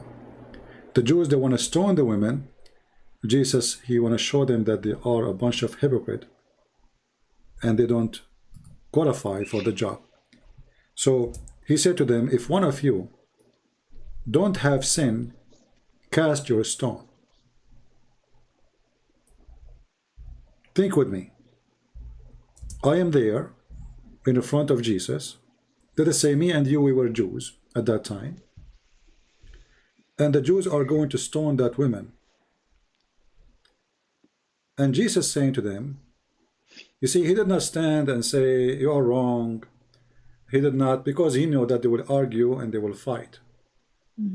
He knew that they will say, she committed adultery, blah, blah, blah, it says, etc. So we are following the law. He just said to them, very simple sentence. Who of you, if one of you, he don't have sin, cast your stone. So Jesus showed them in a second, they are a bunch of hypocrites. They are casting stone at a woman, for she is a sinner, but all of them, they are no better. All of them, they are sinners, with no exception. They are hypocrite, they are false, and they place themselves instead of God. So try to find yourself in a story like this, not necessarily a story. Where are you? What you will be? You will be the woman that people want to stone her, and Jesus will save you. You will be the one who want to stone the women, and Jesus rebuking you.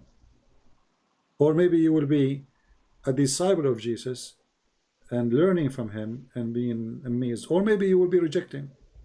So when you read a story from Jesus, try to live the story, not to read the story.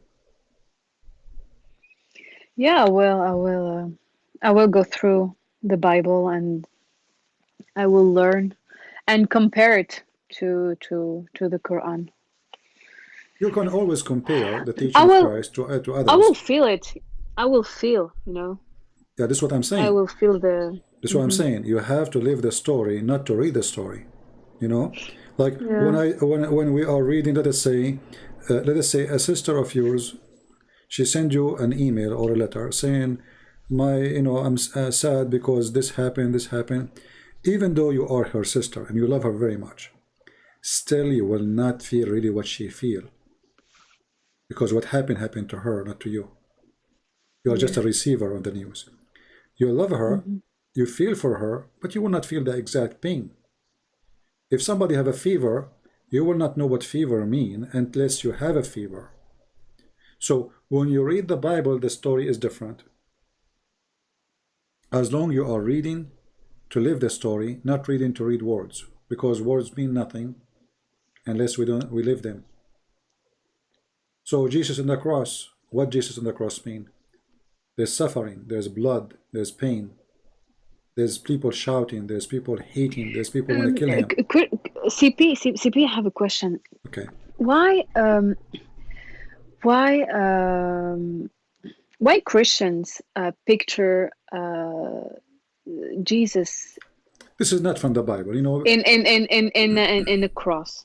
Well, the guy died in a cross. Why Not the you guy. are It wearing? say Jesus, not the guy. Yeah, Okay. yeah.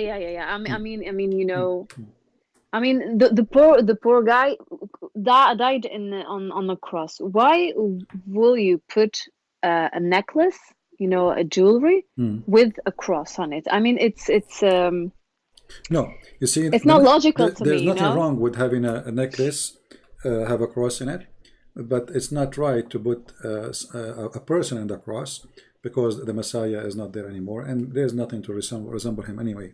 But anyway, you need to remember that those things people they do, it's not in the Bible. It's not Jesus said he go and make a cross. You know, it's not Jesus said put a cross in your neck. So people they do things as a symbolic To remember him? for the love of Jesus, and we believe in a protection of the cross of Jesus. In the same time, what does that mean? That means Jesus, he died for me, and I believe in his cross, not the cross as a piece of metal, the cross as a what he did, you know. So I ended like a symbol. yeah, Okay. as a symbol. In the same time, for me, I believe the cross is a powerful, you know, a symbol of Christ, and I believe that the cross is something for me to have with me wherever I go.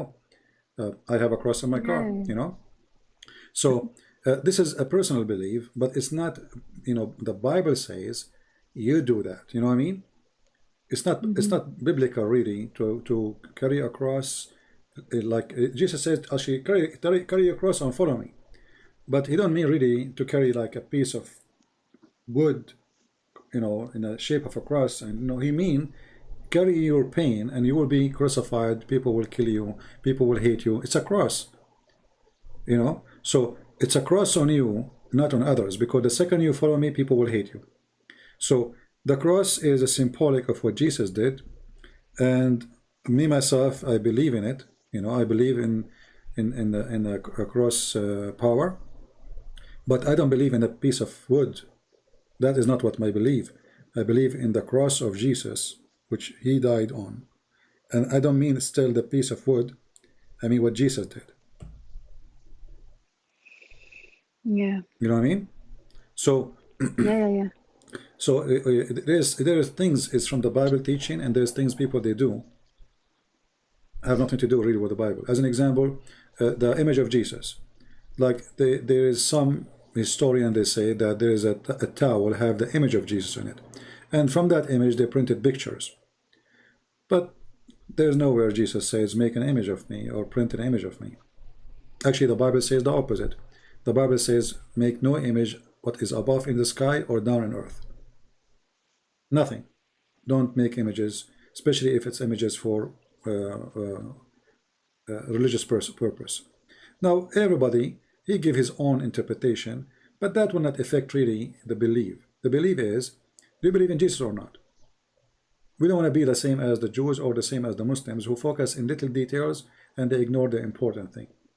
The important thing is love your enemy, love to your neighbor what you love to yourself. If you practice that, this is all the book.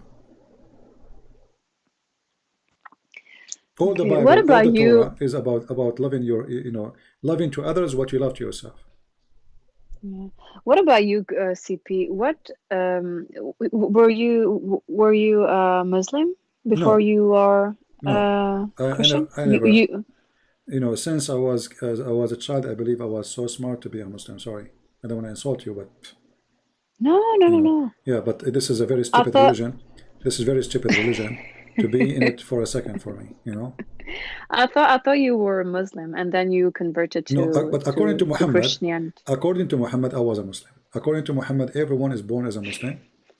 Yeah, this was according to Yeah. him. Yeah. So according to Muhammad, there's 7 billions are ex-Muslims, which is very funny, you know.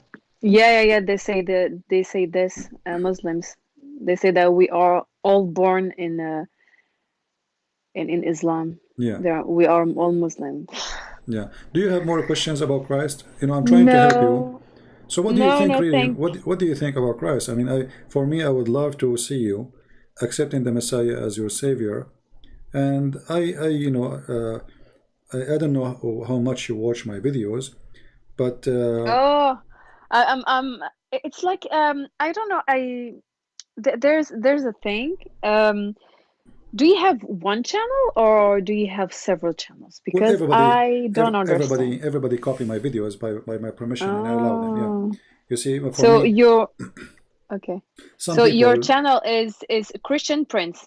Yeah, this That's it. one, and I have the Arabian Prophet. Those are official. The rest are just, you know, people they copy my videos.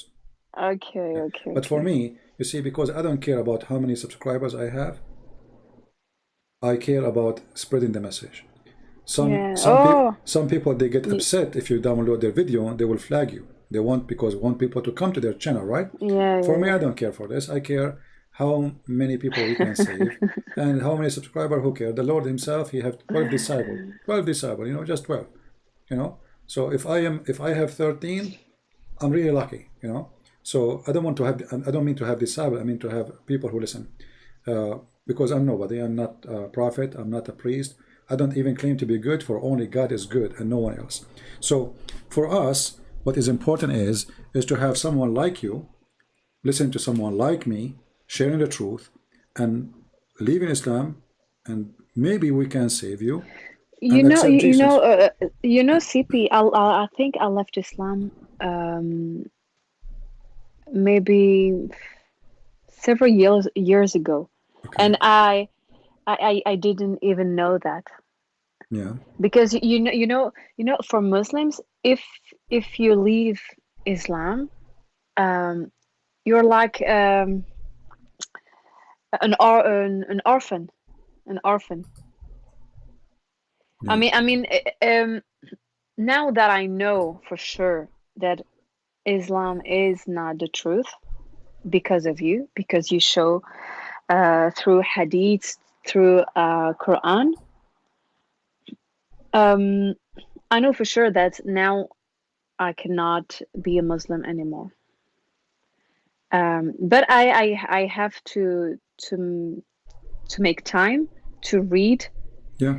to because I was born in a religion. I didn't choose Islam, I but understand. now I have the choice. I have choice to make my own judgment, and I'm grown enough to read and to interpret very well. So now I'm going to make time to read the Bible and see this very very calmly. I want to share with Sorry you for my something before. English. No, no, your English is fine. I want to share Yeah, with you something very important. yeah. Uh, One of the major things in Islam which women they care for is a relationship with a man, right? Mm-hmm. Okay. In Islam, there's no relationship between men and women. There's no love. Yeah, So yeah, yeah. There's no love. Yeah, there's no love, and that's true. there's no God, and there's no purpose except sexual contract. With Christ, the man he have to love his wife, and he have to give himself to his wife the same as the Messiah he gave himself to the church. So the Messiah in the Bible he teaches us that in order to be a man of God, you have to be a servant in your house before you are a master. The master is a servant, not the one who people serve. In Islam, you are a servant. You see, the Bible says the wife, she have to obey her husband. Yeah. That's true.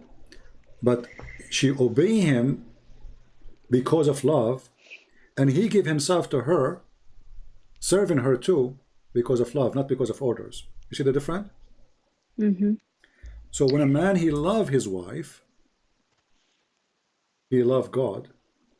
And when a man, he serve his house, he serve God, and vice versa. So you are not obeying your husband because he is your master. and you are his slave. You are obeying your husband because you love him, and he do the same to you. The same They as the always, Messiah gave yeah, himself to the church. So Christians put Jesus first, and then the relationship, because they're too serving him.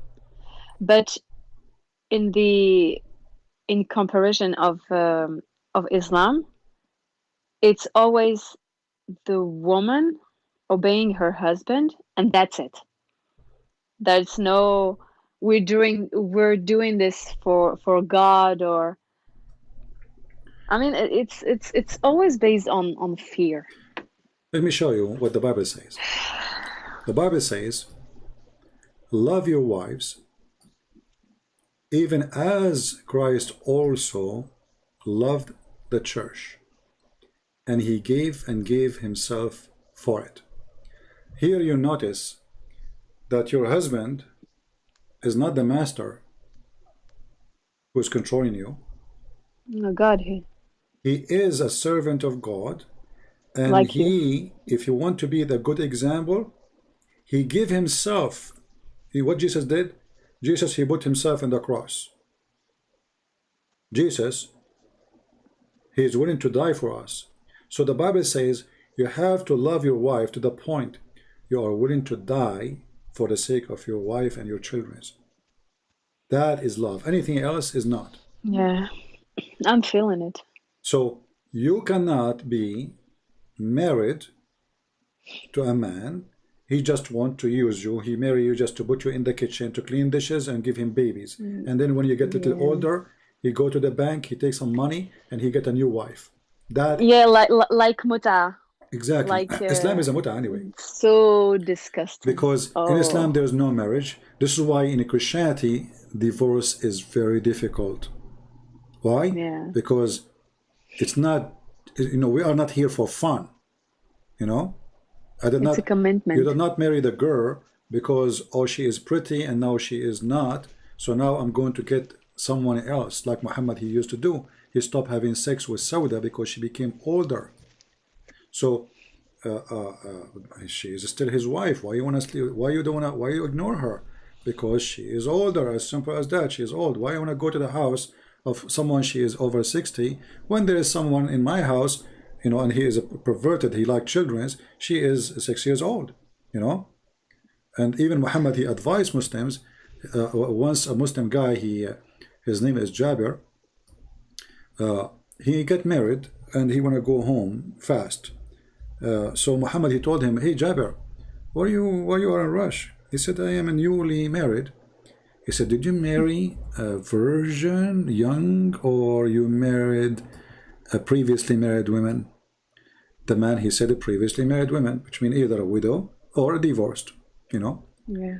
Muhammad, what he said to him, look how evil he is. He said, why? Why you don't marry a virgin? And here, the word is jariya, and meant a young little girl. So look how evil this man. Imagine. God, I hate him so much. Yeah, imagine this. Imagine this. You are married, and now your husband coming home, and then there's a guy. His name is Muhammad, walking with him. He asked him, "Did you get married?" He said, "Yes." "Oh, I married to this girl. She is a widow, let's say." And then Muhammad, he said to him, "Why? Why you do that? Why you don't marry a little young girl so she can, what is the purpose? So she can play with you. Play? You see the perverted? Play with you. Yeah. So she can amuse you and you can amuse her. She can sport with you. This guy is a perverted man. He loved to play with the children. The guy, he said to him, well, I did not do that because my brother, he died and he left me a bunch of orphan girls. And I did not like, I wanted to bring a woman, not a child like them. So imagine the wise prophet is advising his man to have a child wife instead of having a mature growing woman. And the man is already He's married. So sick. Yeah, he is so sick. And the man is already married. Why you are making the man thinking again about his marriage? The guy is obviously, he like his wife. Otherwise, he will not be in a rush to go home. So yeah. why you are playing with his mind, and especially now you are a prophet, people listen to you. So why you He's are not a saying, prophet. He's a yeah, fraud. I know, I mean, but Isn't it? supposedly now he's a prophet, right? Yeah. So the prophet is advising me, saying to me, why you marry this woman? Why you don't go and get a child so you can sport with her and she can sport with you? What kind of advice is advice? What kind of a man this man is? And the hypocrite Muhammad, when Ali, he wanted to marry second wife over his wife, which supposedly the daughter of Muhammad, he went against it. Why? Because suppose she is his daughter. So how come anyone can marry over his wife but not over your daughter? You see, women's right is important for Muhammad only when it is his daughter. You cannot do that to my daughter. So he knew that this is not wrong, not right. Otherwise, he would say, so what? Yeah, marry, if you believe in it. But rejecting Ali to marry over his daughter, obviously he don't believe that this is the right thing to do. That will hurt his daughter. This is how evil this man is. And a man, he will advise any man anyway to go and not to love his wife and find somebody else. She is younger. He is doing evil, because that will destroy a family. None of your business. A man of God should preserve the marriage and advise. If the guy is saying to you, I'm thinking divorce, he said, think again, man, don't do that. Think again. He is playing with his mind, and the guy is not even complaining. Like, he is not saying, I am fighting with her, she is not good to me. No. He is giving him his own logic, that why you don't get a child so she can play with you and you play with her. It's always about sex. Everything is about sex. Islam is a sexual religion. There's nothing but sex. Yeah. Well, I'm so glad that you called me. And you know what? You can... I really thank you so much, because I've never thought that I will be live on on YouTube with you. No problem. I'm happy to have you. Always you can call me. I don't take calls from people when I am not online. I like to my call to be public, everybody hear it, And you can call me anytime you see me live in YouTube. And I go in Skype only when I'm live. Okay. Feel free. I hope next time. Thank you. I pray. I ask the Christians here to pray for our sister here, to see the Messiah, to see the truth, and the truth will set her free. We pray. I hope I will, because CP, I'm very sad. There's sadness in me. I'm not able to find the truth through Islam, and it affects me so.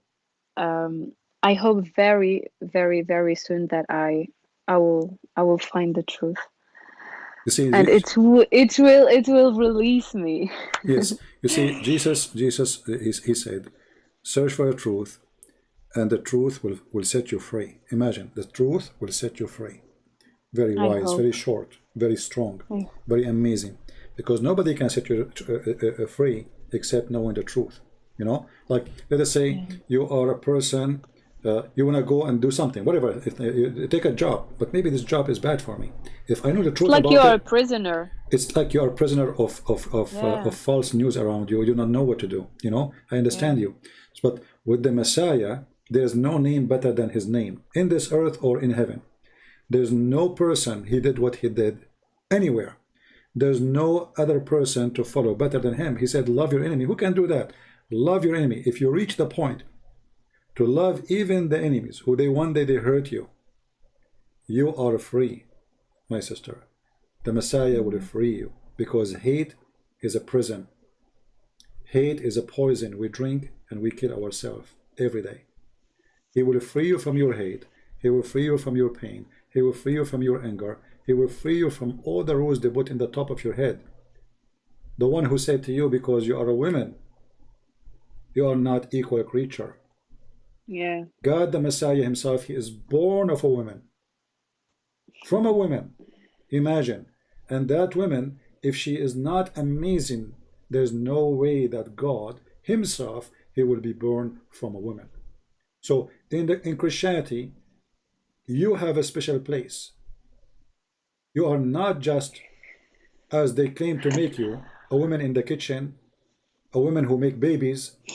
You are not a chicken who lay eggs. Yeah, Islam is made for men. It's It's a made by the man. religion made by the man and for the man. Exactly. This is You what a woman. cannot Maybe you. you cannot be a woman and believe in Islam. Yeah, It's this not is possible. For me, it's not logical. this is what a woman from Somalia a long time ago, she said to me. I don't know if you heard me saying that before. This phrase. She said, "Islam is made by the man for the man. That's why I'm leaving Islam." She said, "I'm not leaving Islam because Yeah. of you. I'm leaving Islam because yes, you helped me. I mean, I made a decision because of you. But the real reason, Islam is a religion made by the man for the man. Muhammad, he need fighters, and he gave them all the privilege. And women, they are not the one who will carry the sword anyway. So who care? You know, have fun." So women, they became a tool. And the funny is, you know, once I was doing a seminar, and a Muslim, he stood and he was so angry. He said, "Do you know that the Prophet, he said, the women, he said that the women, she have no reward in heaven. Do you know that he said that she will be 70 times more pretty?" I said, "Really?" He said, "Yeah." He said, 70 times? He said, "Yeah." I said, "Okay, let's see how stupid is what you said." The guy get upset because I used the word stupid. You know, I'm very natural. I don't, you know, I say what, you know. Yeah, so I said, let us see how stupid what you said. So let us say we have 3 girls, and they are going all to heaven. All right. So Yeah. let us say we have Fatima. Let us put the name Fatima here, and we will use the word letter F for Fatima. Oh. F. Let's make it capital. This is a new keyboard. Okay, F, and F is Fatima. She is not good-looking girl, let us say, in the average of a human being measurement. And then there's a woman, her name, let us say, Aisha, A, and she is twice more pretty than the first girl, Fatima. And then there's a girl, the third girl, let us say her name is Sauda. Sauda. And Sauda, she is 3 times more pretty than the first one, which means twice she is pretty more than Aisha. And now we are going to make them all 70 times more pretty. So Fatima will be more 70 times more pretty. Yeah. And then Aisha, she will be 120 times more pretty. And then, are you getting the point? And now, Yeah. sorry, not 120. Sorry, the number is wrong. So, 140. Sorry. So, yeah, but I mean, you get the point. So, Yeah. she is still ugly. Nothing changed. She was Yeah, ugly. it's the same. She was ugly in the earth. She is ugly in heaven. Poor girl. Because as long all of them, they will increase 70 times. So here we go. Now Aisha, actually now it's more horrible because now she is in heaven and that's it. She's stuck with this look. You know. So what we will do now? You know, like what is the solution for this? There's no solution. That's it. This is the reward. And at the same time, this beauty is to what? There's only one man, he can see her. She is jailed in her tent. No women can see her, no friends, nobody. All of them, they are wives. And their duty is to sing to the guy and do belly dancing. So the guy, when he saw this, he said, where you get those numbers from? I said, Abdul, listen, focus with me. Potato. Potato. Oh my God! You know, you always finish me. You always finish.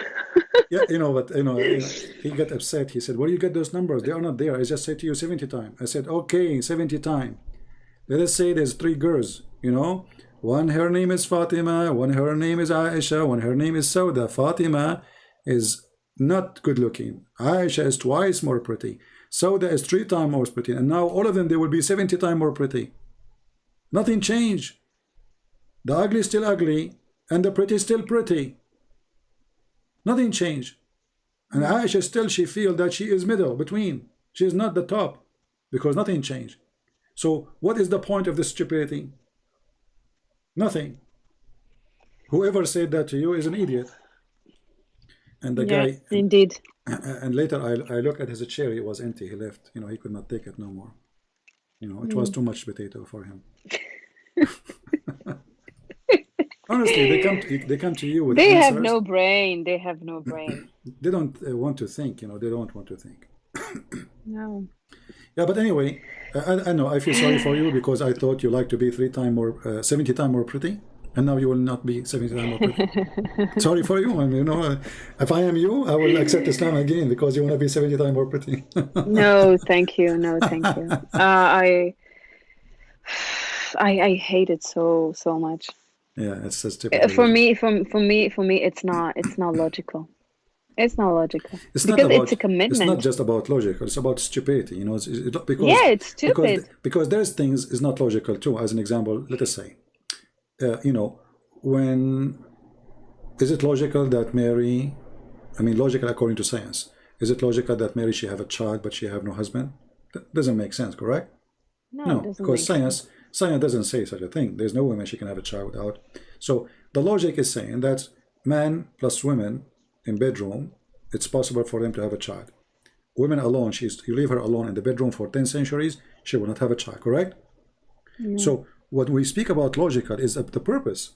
So in Christianity, it makes sense that Jesus have no father because he is God who came to earth and he is not a son of any man. In Islam, does not make any sense. Because if this is a miracle, well, nobody can prove it. You know what I mean? If my mother, she claimed that she had me without having a man, who can prove it wrong? Nobody. You know what I'm saying? Yeah. Anyone can claim that. So what is the purpose of this then? God don't do miracles for showing off, especially if the miracle is nobody can prove it. There's a reason in Christianity that Jesus is born of a woman, but he have no father as a man, for he is the Son of God. This is his father. And Mary, she is not the wife of God. Mary is just a vessel where Jesus cometh through to this earth. To be born of the Jews, so the Jews will accept, because the Jews, they were waiting for the Messiah, who is supposed he is born of a Jews tribe, who will lead them. So the purpose served the logic. And with the Messiah story in Christianity, there is a logic of Jesus is being born with no man. But in Islam, there is no logic. What Allah He proved by doing such a thing when nobody can witness? You see, if there's no witnesses for the miracle, then there's no purpose of the miracle. What is the purpose? God, He don't do a miracle for no reason. He do it so they might believe. Even the Quran comes from that, so they might believe. So everything in the Bible, even the one which is not agreement with science, is logical when you connect it to the faith. It's not logical when you go by science. But by the faith, there is reasoning. Why Jesus is born, why he have no father, the faith explain, and that makes sense. But in science, such a thing is impossible.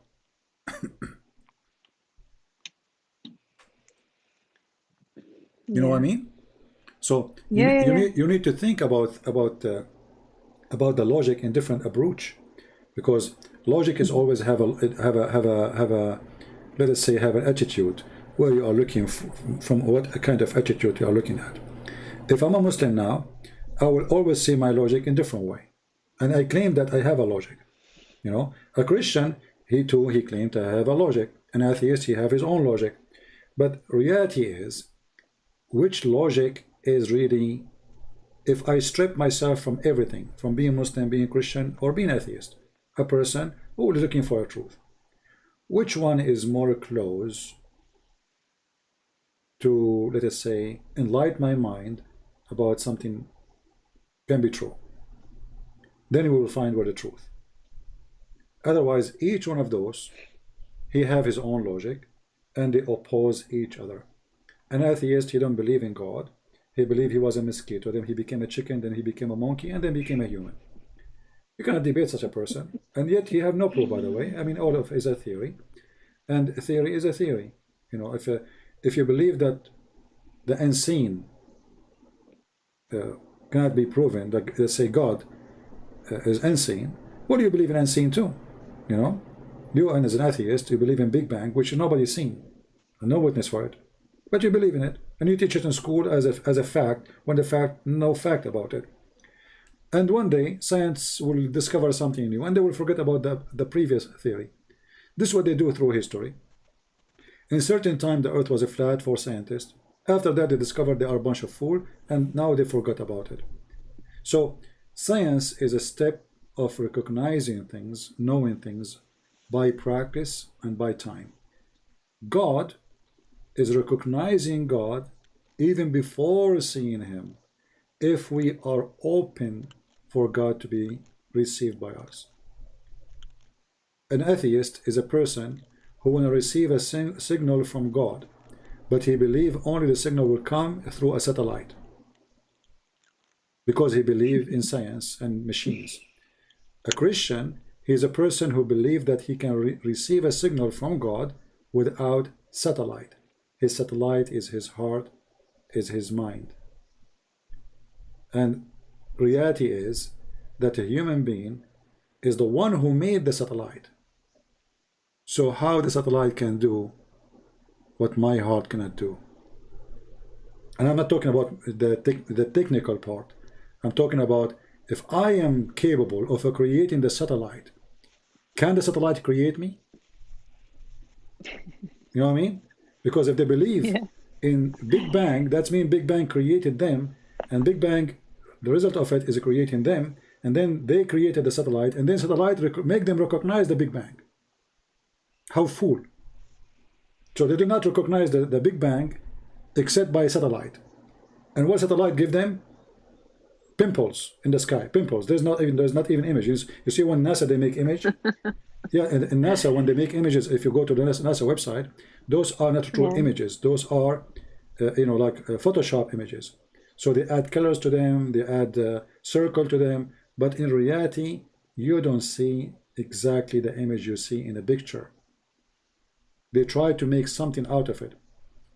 I will tell you one thing before you go, so you can, because I don't want the atheist to drive you away from Christ. The American, they were talking about receiving signal from alien in different galaxy for more than 20 years something. Every day they receive the same signal. Every day, almost the same time. 20 years, and the newspaper, you can search it in the news. The newspaper talk about it, today they receive, blah, blah, and they are trying to understand the language, etc. And then after 20 years, they found that there is a guy who is making tea or coffee in the microwave. When they turn the microwave in certain time every day in the morning, they receive the signal. It was a microwave signal. It was just a guy making tea, and the news talk about it, and the atheists make article. The Christians, they are wrong, the religious are wrong, here we go, there's different creature, blah blah blah, etc. And make big fuss about it, and they became victorious supposedly. And then we find it was a stupid microwave. When the microwave broke, the signal stopped working, and there's no signal, and then they changed the microwave, there's no more signal. And they are the one who discovered it was the microwave. So people who, this is how a human being can be delusional to the point even scientists can accept that microwave is their new God. And they made a study, and they are trying to analyze the messages, and what does that mean? Maybe those are letters, maybe this is a sentence, maybe this is a message from etc., a different civilization. It is just a microwave. And the funny, they say, we received today a microwave, even they put the title, a microwave message. They knew it's a microwave message, but they do not know it's the microwave next door. So this is why I say stupidity is amazing, and stupidity can come from every kind of creatures, even those who claim to be scientists. This is what I wanted to say to you. So science is true, but science is not a belief. Science is a practice The practice lead me to know. It's not really a belief. It is not even a discovery. We try to learn about things around us. This is what science is. We give you medicine. We keep trying medicine with rats. We kill millions of rats before we find a medicine to the human. And then we will give the medicine to the human. We tell the human that this medicine can cause heart attack, can cause blood bleeding, can cause blah blah blah blah blah blah blah blah. You know, this is always, they write it in a small text in the box. Yeah. You know, they don't want you to read it, because if you read it, you will vomit, you will die before even taking the medicine. So where is the science? Yeah. There's no science. The science is nothing but the practice. They practice on you as a rat, and then if it works, they collect the money, and they have copyright over it, and nobody can make the drug which is supposedly made by science to serve a human being. But in fact, reality, it is not to serve a human being. They are fighting over money, how much money we will make.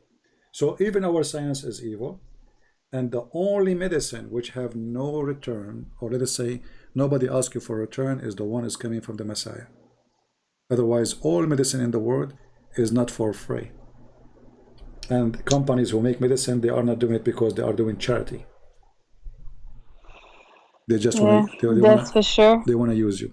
So thank you, Lately, my sister. we've seen this. Thank you, my sister, for calling. I would like to hear you soon calling me and telling me the good news about you thinking or accepting the Messiah.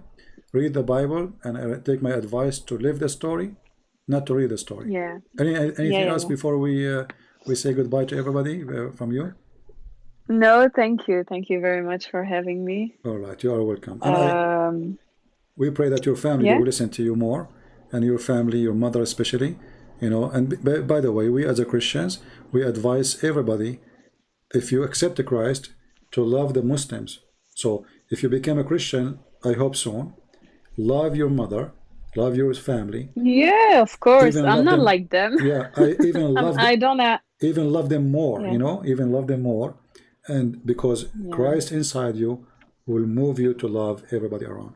So thank you for calling, and we pray for you. Thank you. To be Bye, Sifi. Thank you. Take care. Bye-bye. God bless. Bye. Bye-bye. I was planning to go live on air for like 20 minutes, as usual. And now it's 3 hours, 27 minutes. As usual. It's not 8 hours yet, you know. But, you know, God is good.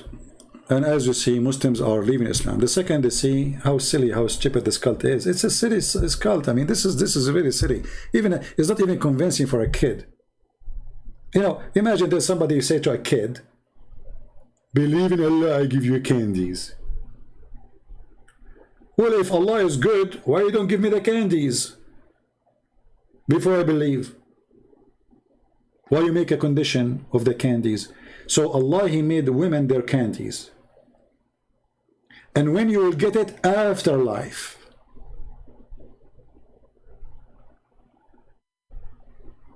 So now He speaks to your hormone as a horny man.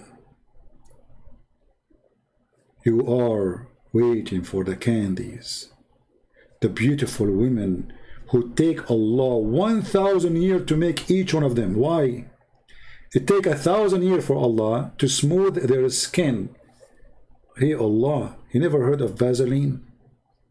You never heard of Nivea? 1,000 years? I make a condition for the candies. So yes, Mansour. Mute YouTube, please. Mute YouTube. Oh, okay. Hello? Mansour, you there now? Yeah, I'm here. How are you, Mansour? Yeah, now you finally met Christian Prince. I'm going to meet myself. You guys can talk. All right, thank you. Okay. How are you doing, Mansour? I'm fine. Okay. Alhamdulillah. How about you? Alhamdulillah. What Alhamdulillah mean? Okay. That is a different point that you say that I'm just asking you. Yeah. I have heard a lot of your videos and these things. You are just mocking Islam and you are just throwing bad words on Islam and Like attacking what? Islam in Like this what? way. Like what? Can you give me an example? Can you give me an example? Can you give me an example? Yeah. Okay. One day you were saying that Allah is a lizard and these things and those bad words. You are just making like a drama. And you are just making the people fool like this. This is not a good work. Even you don't have your idea about God, about you worship three gods. You worship Trinity as three gods as one God. I heard that what we is worship this? 4, you know. You see, you just said a second ago, you said we worship 3 God, and now you just said we worship 3 God as 1 God. So it is 3 God or 1 God?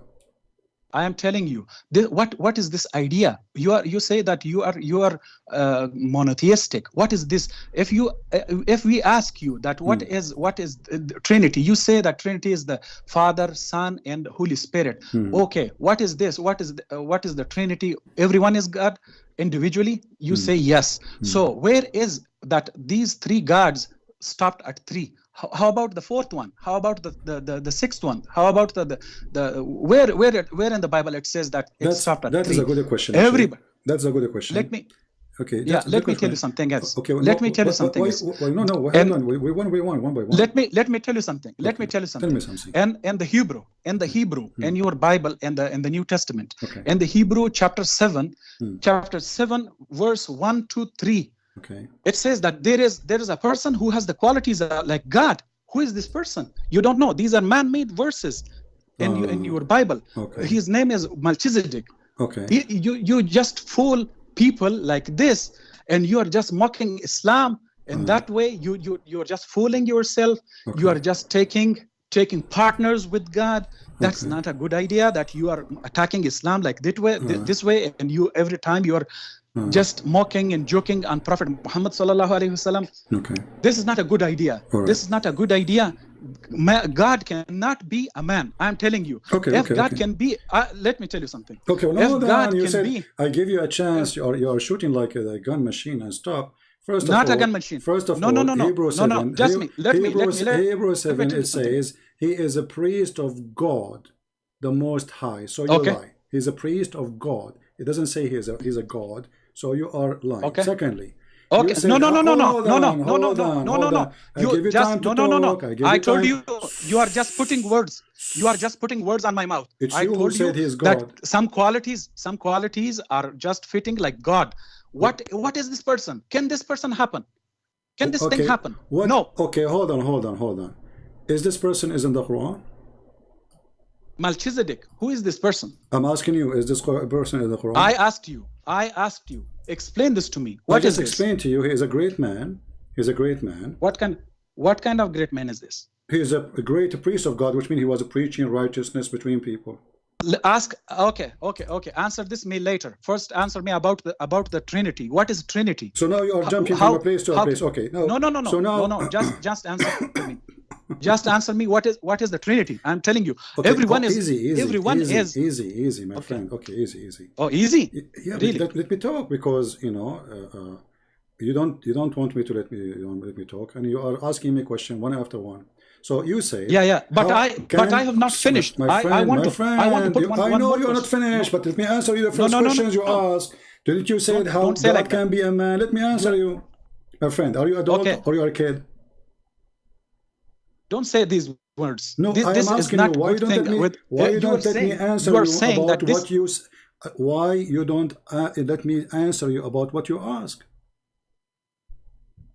You are not saying like that. I am not finished with my questions. You asked the question. You said how God can be a man. Did you say that or not? Should I answer you, or you don't want my answer? Do you want my answer?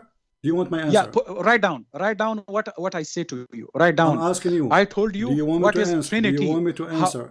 Yeah. Okay. No. Do not put words. Do not put words. Okay. Is it possible to be that this? Okay. Hold on. Abdul, take it easy. Is it possible for these are not good words. Is it possible? These are not good words that you are using. Well, these are not good words that you are using. Allah call you Abdul. You are just Allah call you Abdul in the Quran. Do you want to show you? No. Do not say like that. This you are using. You are just using these words. Stop being stupid. You don't want my answer. You are scared, aren't you? No. I am not scared. Let me talk. I am telling you. Okay, you people. On. You said explain the Trinity. I said, is it possible for a person to be 3 and 1 in the same time? Yes or no? 3 and 1 in what sense? What do you mean by this? Is it possible to be 3 and 1 in the same time? As simple as that. Like what? Explain this to me. Explain this to me. I need your explanation. What is this? Can one person be 3 in the same time? 3 in the same time? Like Yes. what? Give me example. What is this? Well, how come it's hard to answer? Is it possible for a person to be 3 in the same time? 3-person. 3% at the same Yes. time? Like you are giving example every time, like soul, spirit, and life and blood. Okay, let like me that? ask you: is the soul of Allah? No, is the soul of do Allah? not, do is, not, is do the, not, do not ask. Do not answer with a question. I'm not do not answer with with a question. We are having This a is not a good conversation. idea. Okay, this is not. See, guys, this guy, I want you to count how many times he said this is not a good idea. You are very nervous and you are being a fool now. So no. Listen. Don't say like I'm that. not okay. I'm not going to ask you a question. So the word of Allah, is it a person? I told you, do not answer with a question. I'm not asking you. I'm asking the Muslim, because you are naive. You don't have an answer, obviously. Because if you have an answer, you will say yes or no. Hey, Muslims, this guy, he do not know an answer. Is the word of Allah is a person? Is the word of Allah created? Allah, the word of Allah is not created. It emanates from Allah. Guys, the word of Allah is the created. So where the word of Allah coming from? I am telling you. Let me put another question for you. No, don't put more question. Continue. No. The word of Allah isn't created. Everybody heard you. Finally, we got you busted. So the Messiah is the word. The Messiah is the word of Allah. Is he the word of Allah? Is he the word of Allah? Do not put me. You said. Do not put me. No, I'm not putting you. You said, not me. You said the word of Allah not created. That's not a man. The word of Allah cannot be a man. Why? Okay, how can the Torah be? How can the Torah? If a word of Allah, Abdul, I'm telling you. Okay, the Quran says the word of Allah is a man. The word of Allah. The word of Allah is not like you are doing, like the word of Allah is God Himself. Abdul, it is not like that. Abdul, the word of Allah. The word of Allah is a man in the Quran, and you are a liar. Chapter 4, 171. Read it. I'm telling you. Don't tell me read the verse. You said CP, the word of Allah is the word of Allah. We don't say like the word of Allah is God Himself, because the word of Allah. When you say why you use double standards? Is the word of Allah created? You say no. Is Jesus is the word of Allah? I am telling you. When he is born, he is created. He is created. Just go to before Hebrew. He was born. Let us go to. Okay, let's go before he was born. Before he was born, he was what? Before he was born. No. You are like. On that time. You are like a guy who took some drugs. Listen. I'm mocking you because you are stupid. I want you to tell me, before Jesus became a man, he was the Word of God, and you said the Word of God was not created. So Jesus exists before his birth, correct? Absolutely. I am telling you, CP, even me, we were existing in God's knowledge since eternity. God knew us since eternity that this was Let us make this it time simple. they will be. You were the word of God. You. I am telling you, we were also existing in God's knowledge. God knew us since eternity. Don't play as a fool. I'm asking. No. Hey, CP, don't use bad words. This is not good. Abdul, listen. Was Jesus the only one called in the Quran the Word of God? I am telling you, CP, the word of God is this not when the word of God is becoming a man, he is not God. Speak to me with reference. You are making a statement.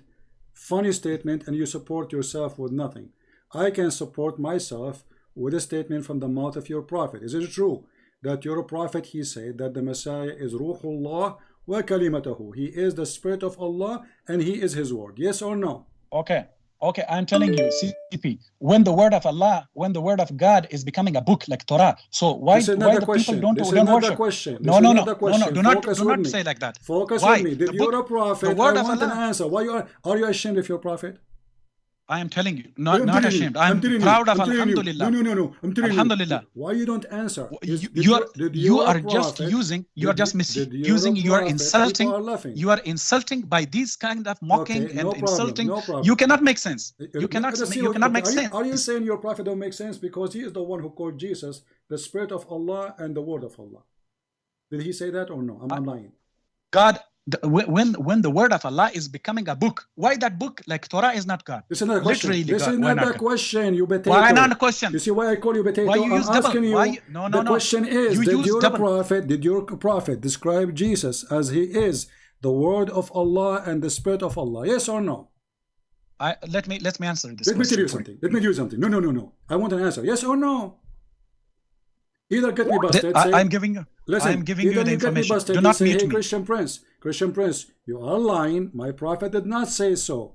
So are you saying that your prophet did lie when he said that the Messiah is the word of Allah and he is his spirit, and this is the title given only to the Messiah? Okay, let me answer. Do not mute me. Do not mute me. I'm telling you, God has already. If anybody believe in the Torah, this is not the question. This is not the question. No. This is not the question. Answer the question. Did your prophet I'm telling you. call Jesus? No, don't tell me. I'm telling you. You are You're just making jokes. You are just making drama. You CP. are the one this who is not, running this away. like a, you are the one who is running away from what your prophet said. My question about the Trinity, about the three gods, still stands. Listen, Abdul, are you making fun of your prophet? CP, let me answer this question. You are not answering. Mute me. I'm asking you. Did your prophet say that? Yes or no? That's the problem, that I am telling you that you are not giving me chance. You're not giving me a chance. I will say yes or no. Say yes or no before you continue. Say yes or no. No. Before you continue. I cannot say yes or no because you are misusing and you are muting my voice. Why not? You're muting my voice. You're muting my voice because voice. Everybody can hear you. You are a liar. I'm saying now. Okay. Why you don't give me? Why you don't give me the answer? You are asking me, but you are not giving me a chance. You are not giving me a chance to answer you. I am the one giving you a chance. Did your prophet call Jesus the Spirit of Allah and the Word of Allah? Yes. Okay. No? You want answer? You want answer? Go ahead. Okay. Let me answer this for you. The word of Allah does not make Allah more than one. The word of Allah does not make. This is not the question. This is not the question, idiot. Why you are insulting? Because you are an idiot. I'm losing my voice, repeating the same question for the last 15 minutes. I am telling you. Why Jesus? This is not the question. Did Jesus called by your prophet that he is and the only one? He is called the Spirit of Allah and the Word of Allah. Either you say this is true, or you say, Christian Prince, you are a liar. Christian Prince, you are a liar because you don't give me time to answer. You are just putting your words. I want you to say to me, did he call him the Spirit of Allah and the Word of Allah? Yes or no? Give me time that I answer for you, because every time you are just interfering. I'm giving you time. You start talking about Allah. Okay. I'm not asking you about Allah now. I'm asking you about Jesus. Okay. Did your prophet say? Did your prophet say that Jesus is the Word of Allah and he is the Spirit of Allah? Yes or no? Very simple. You just want yes or no, because you can yes or no, and then we will go to you can go and give me more. Yes or no, first. Because we want to reach agreement if this is a true statement. I will not answer you because you are interfering and you are misusing that point. You will not answer misusing that point. This is embarrassing. You will not answer. Not embarrassing. Okay. No. So answer. Why Jesus is the Word of Allah and the Spirit of Allah? Why only him? God has already restricted all people in the book of Deuteronomy, chapter 5, verse 7, that do not bow down. Stupid. You see why I hang up on people? Or you can have even a conversation with those stupid people. If you're a stupid prophet, he called the Messiah and he is only, there's no other people, only the Spirit of Allah and the Word of Allah. You see why he don't want to answer? The Word of Allah, we ask him, finally by mistake he answers saying, yes, the Word of Allah is not created. The Word of Allah is not created. Okay, wonderful.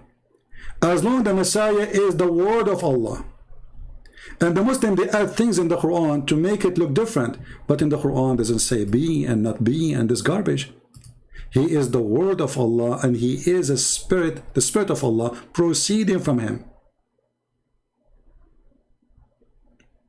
All right. So the Messiah was the Word of God before he became a man. The Quran confirms so. The Word of God became a man. The Quran confirms so.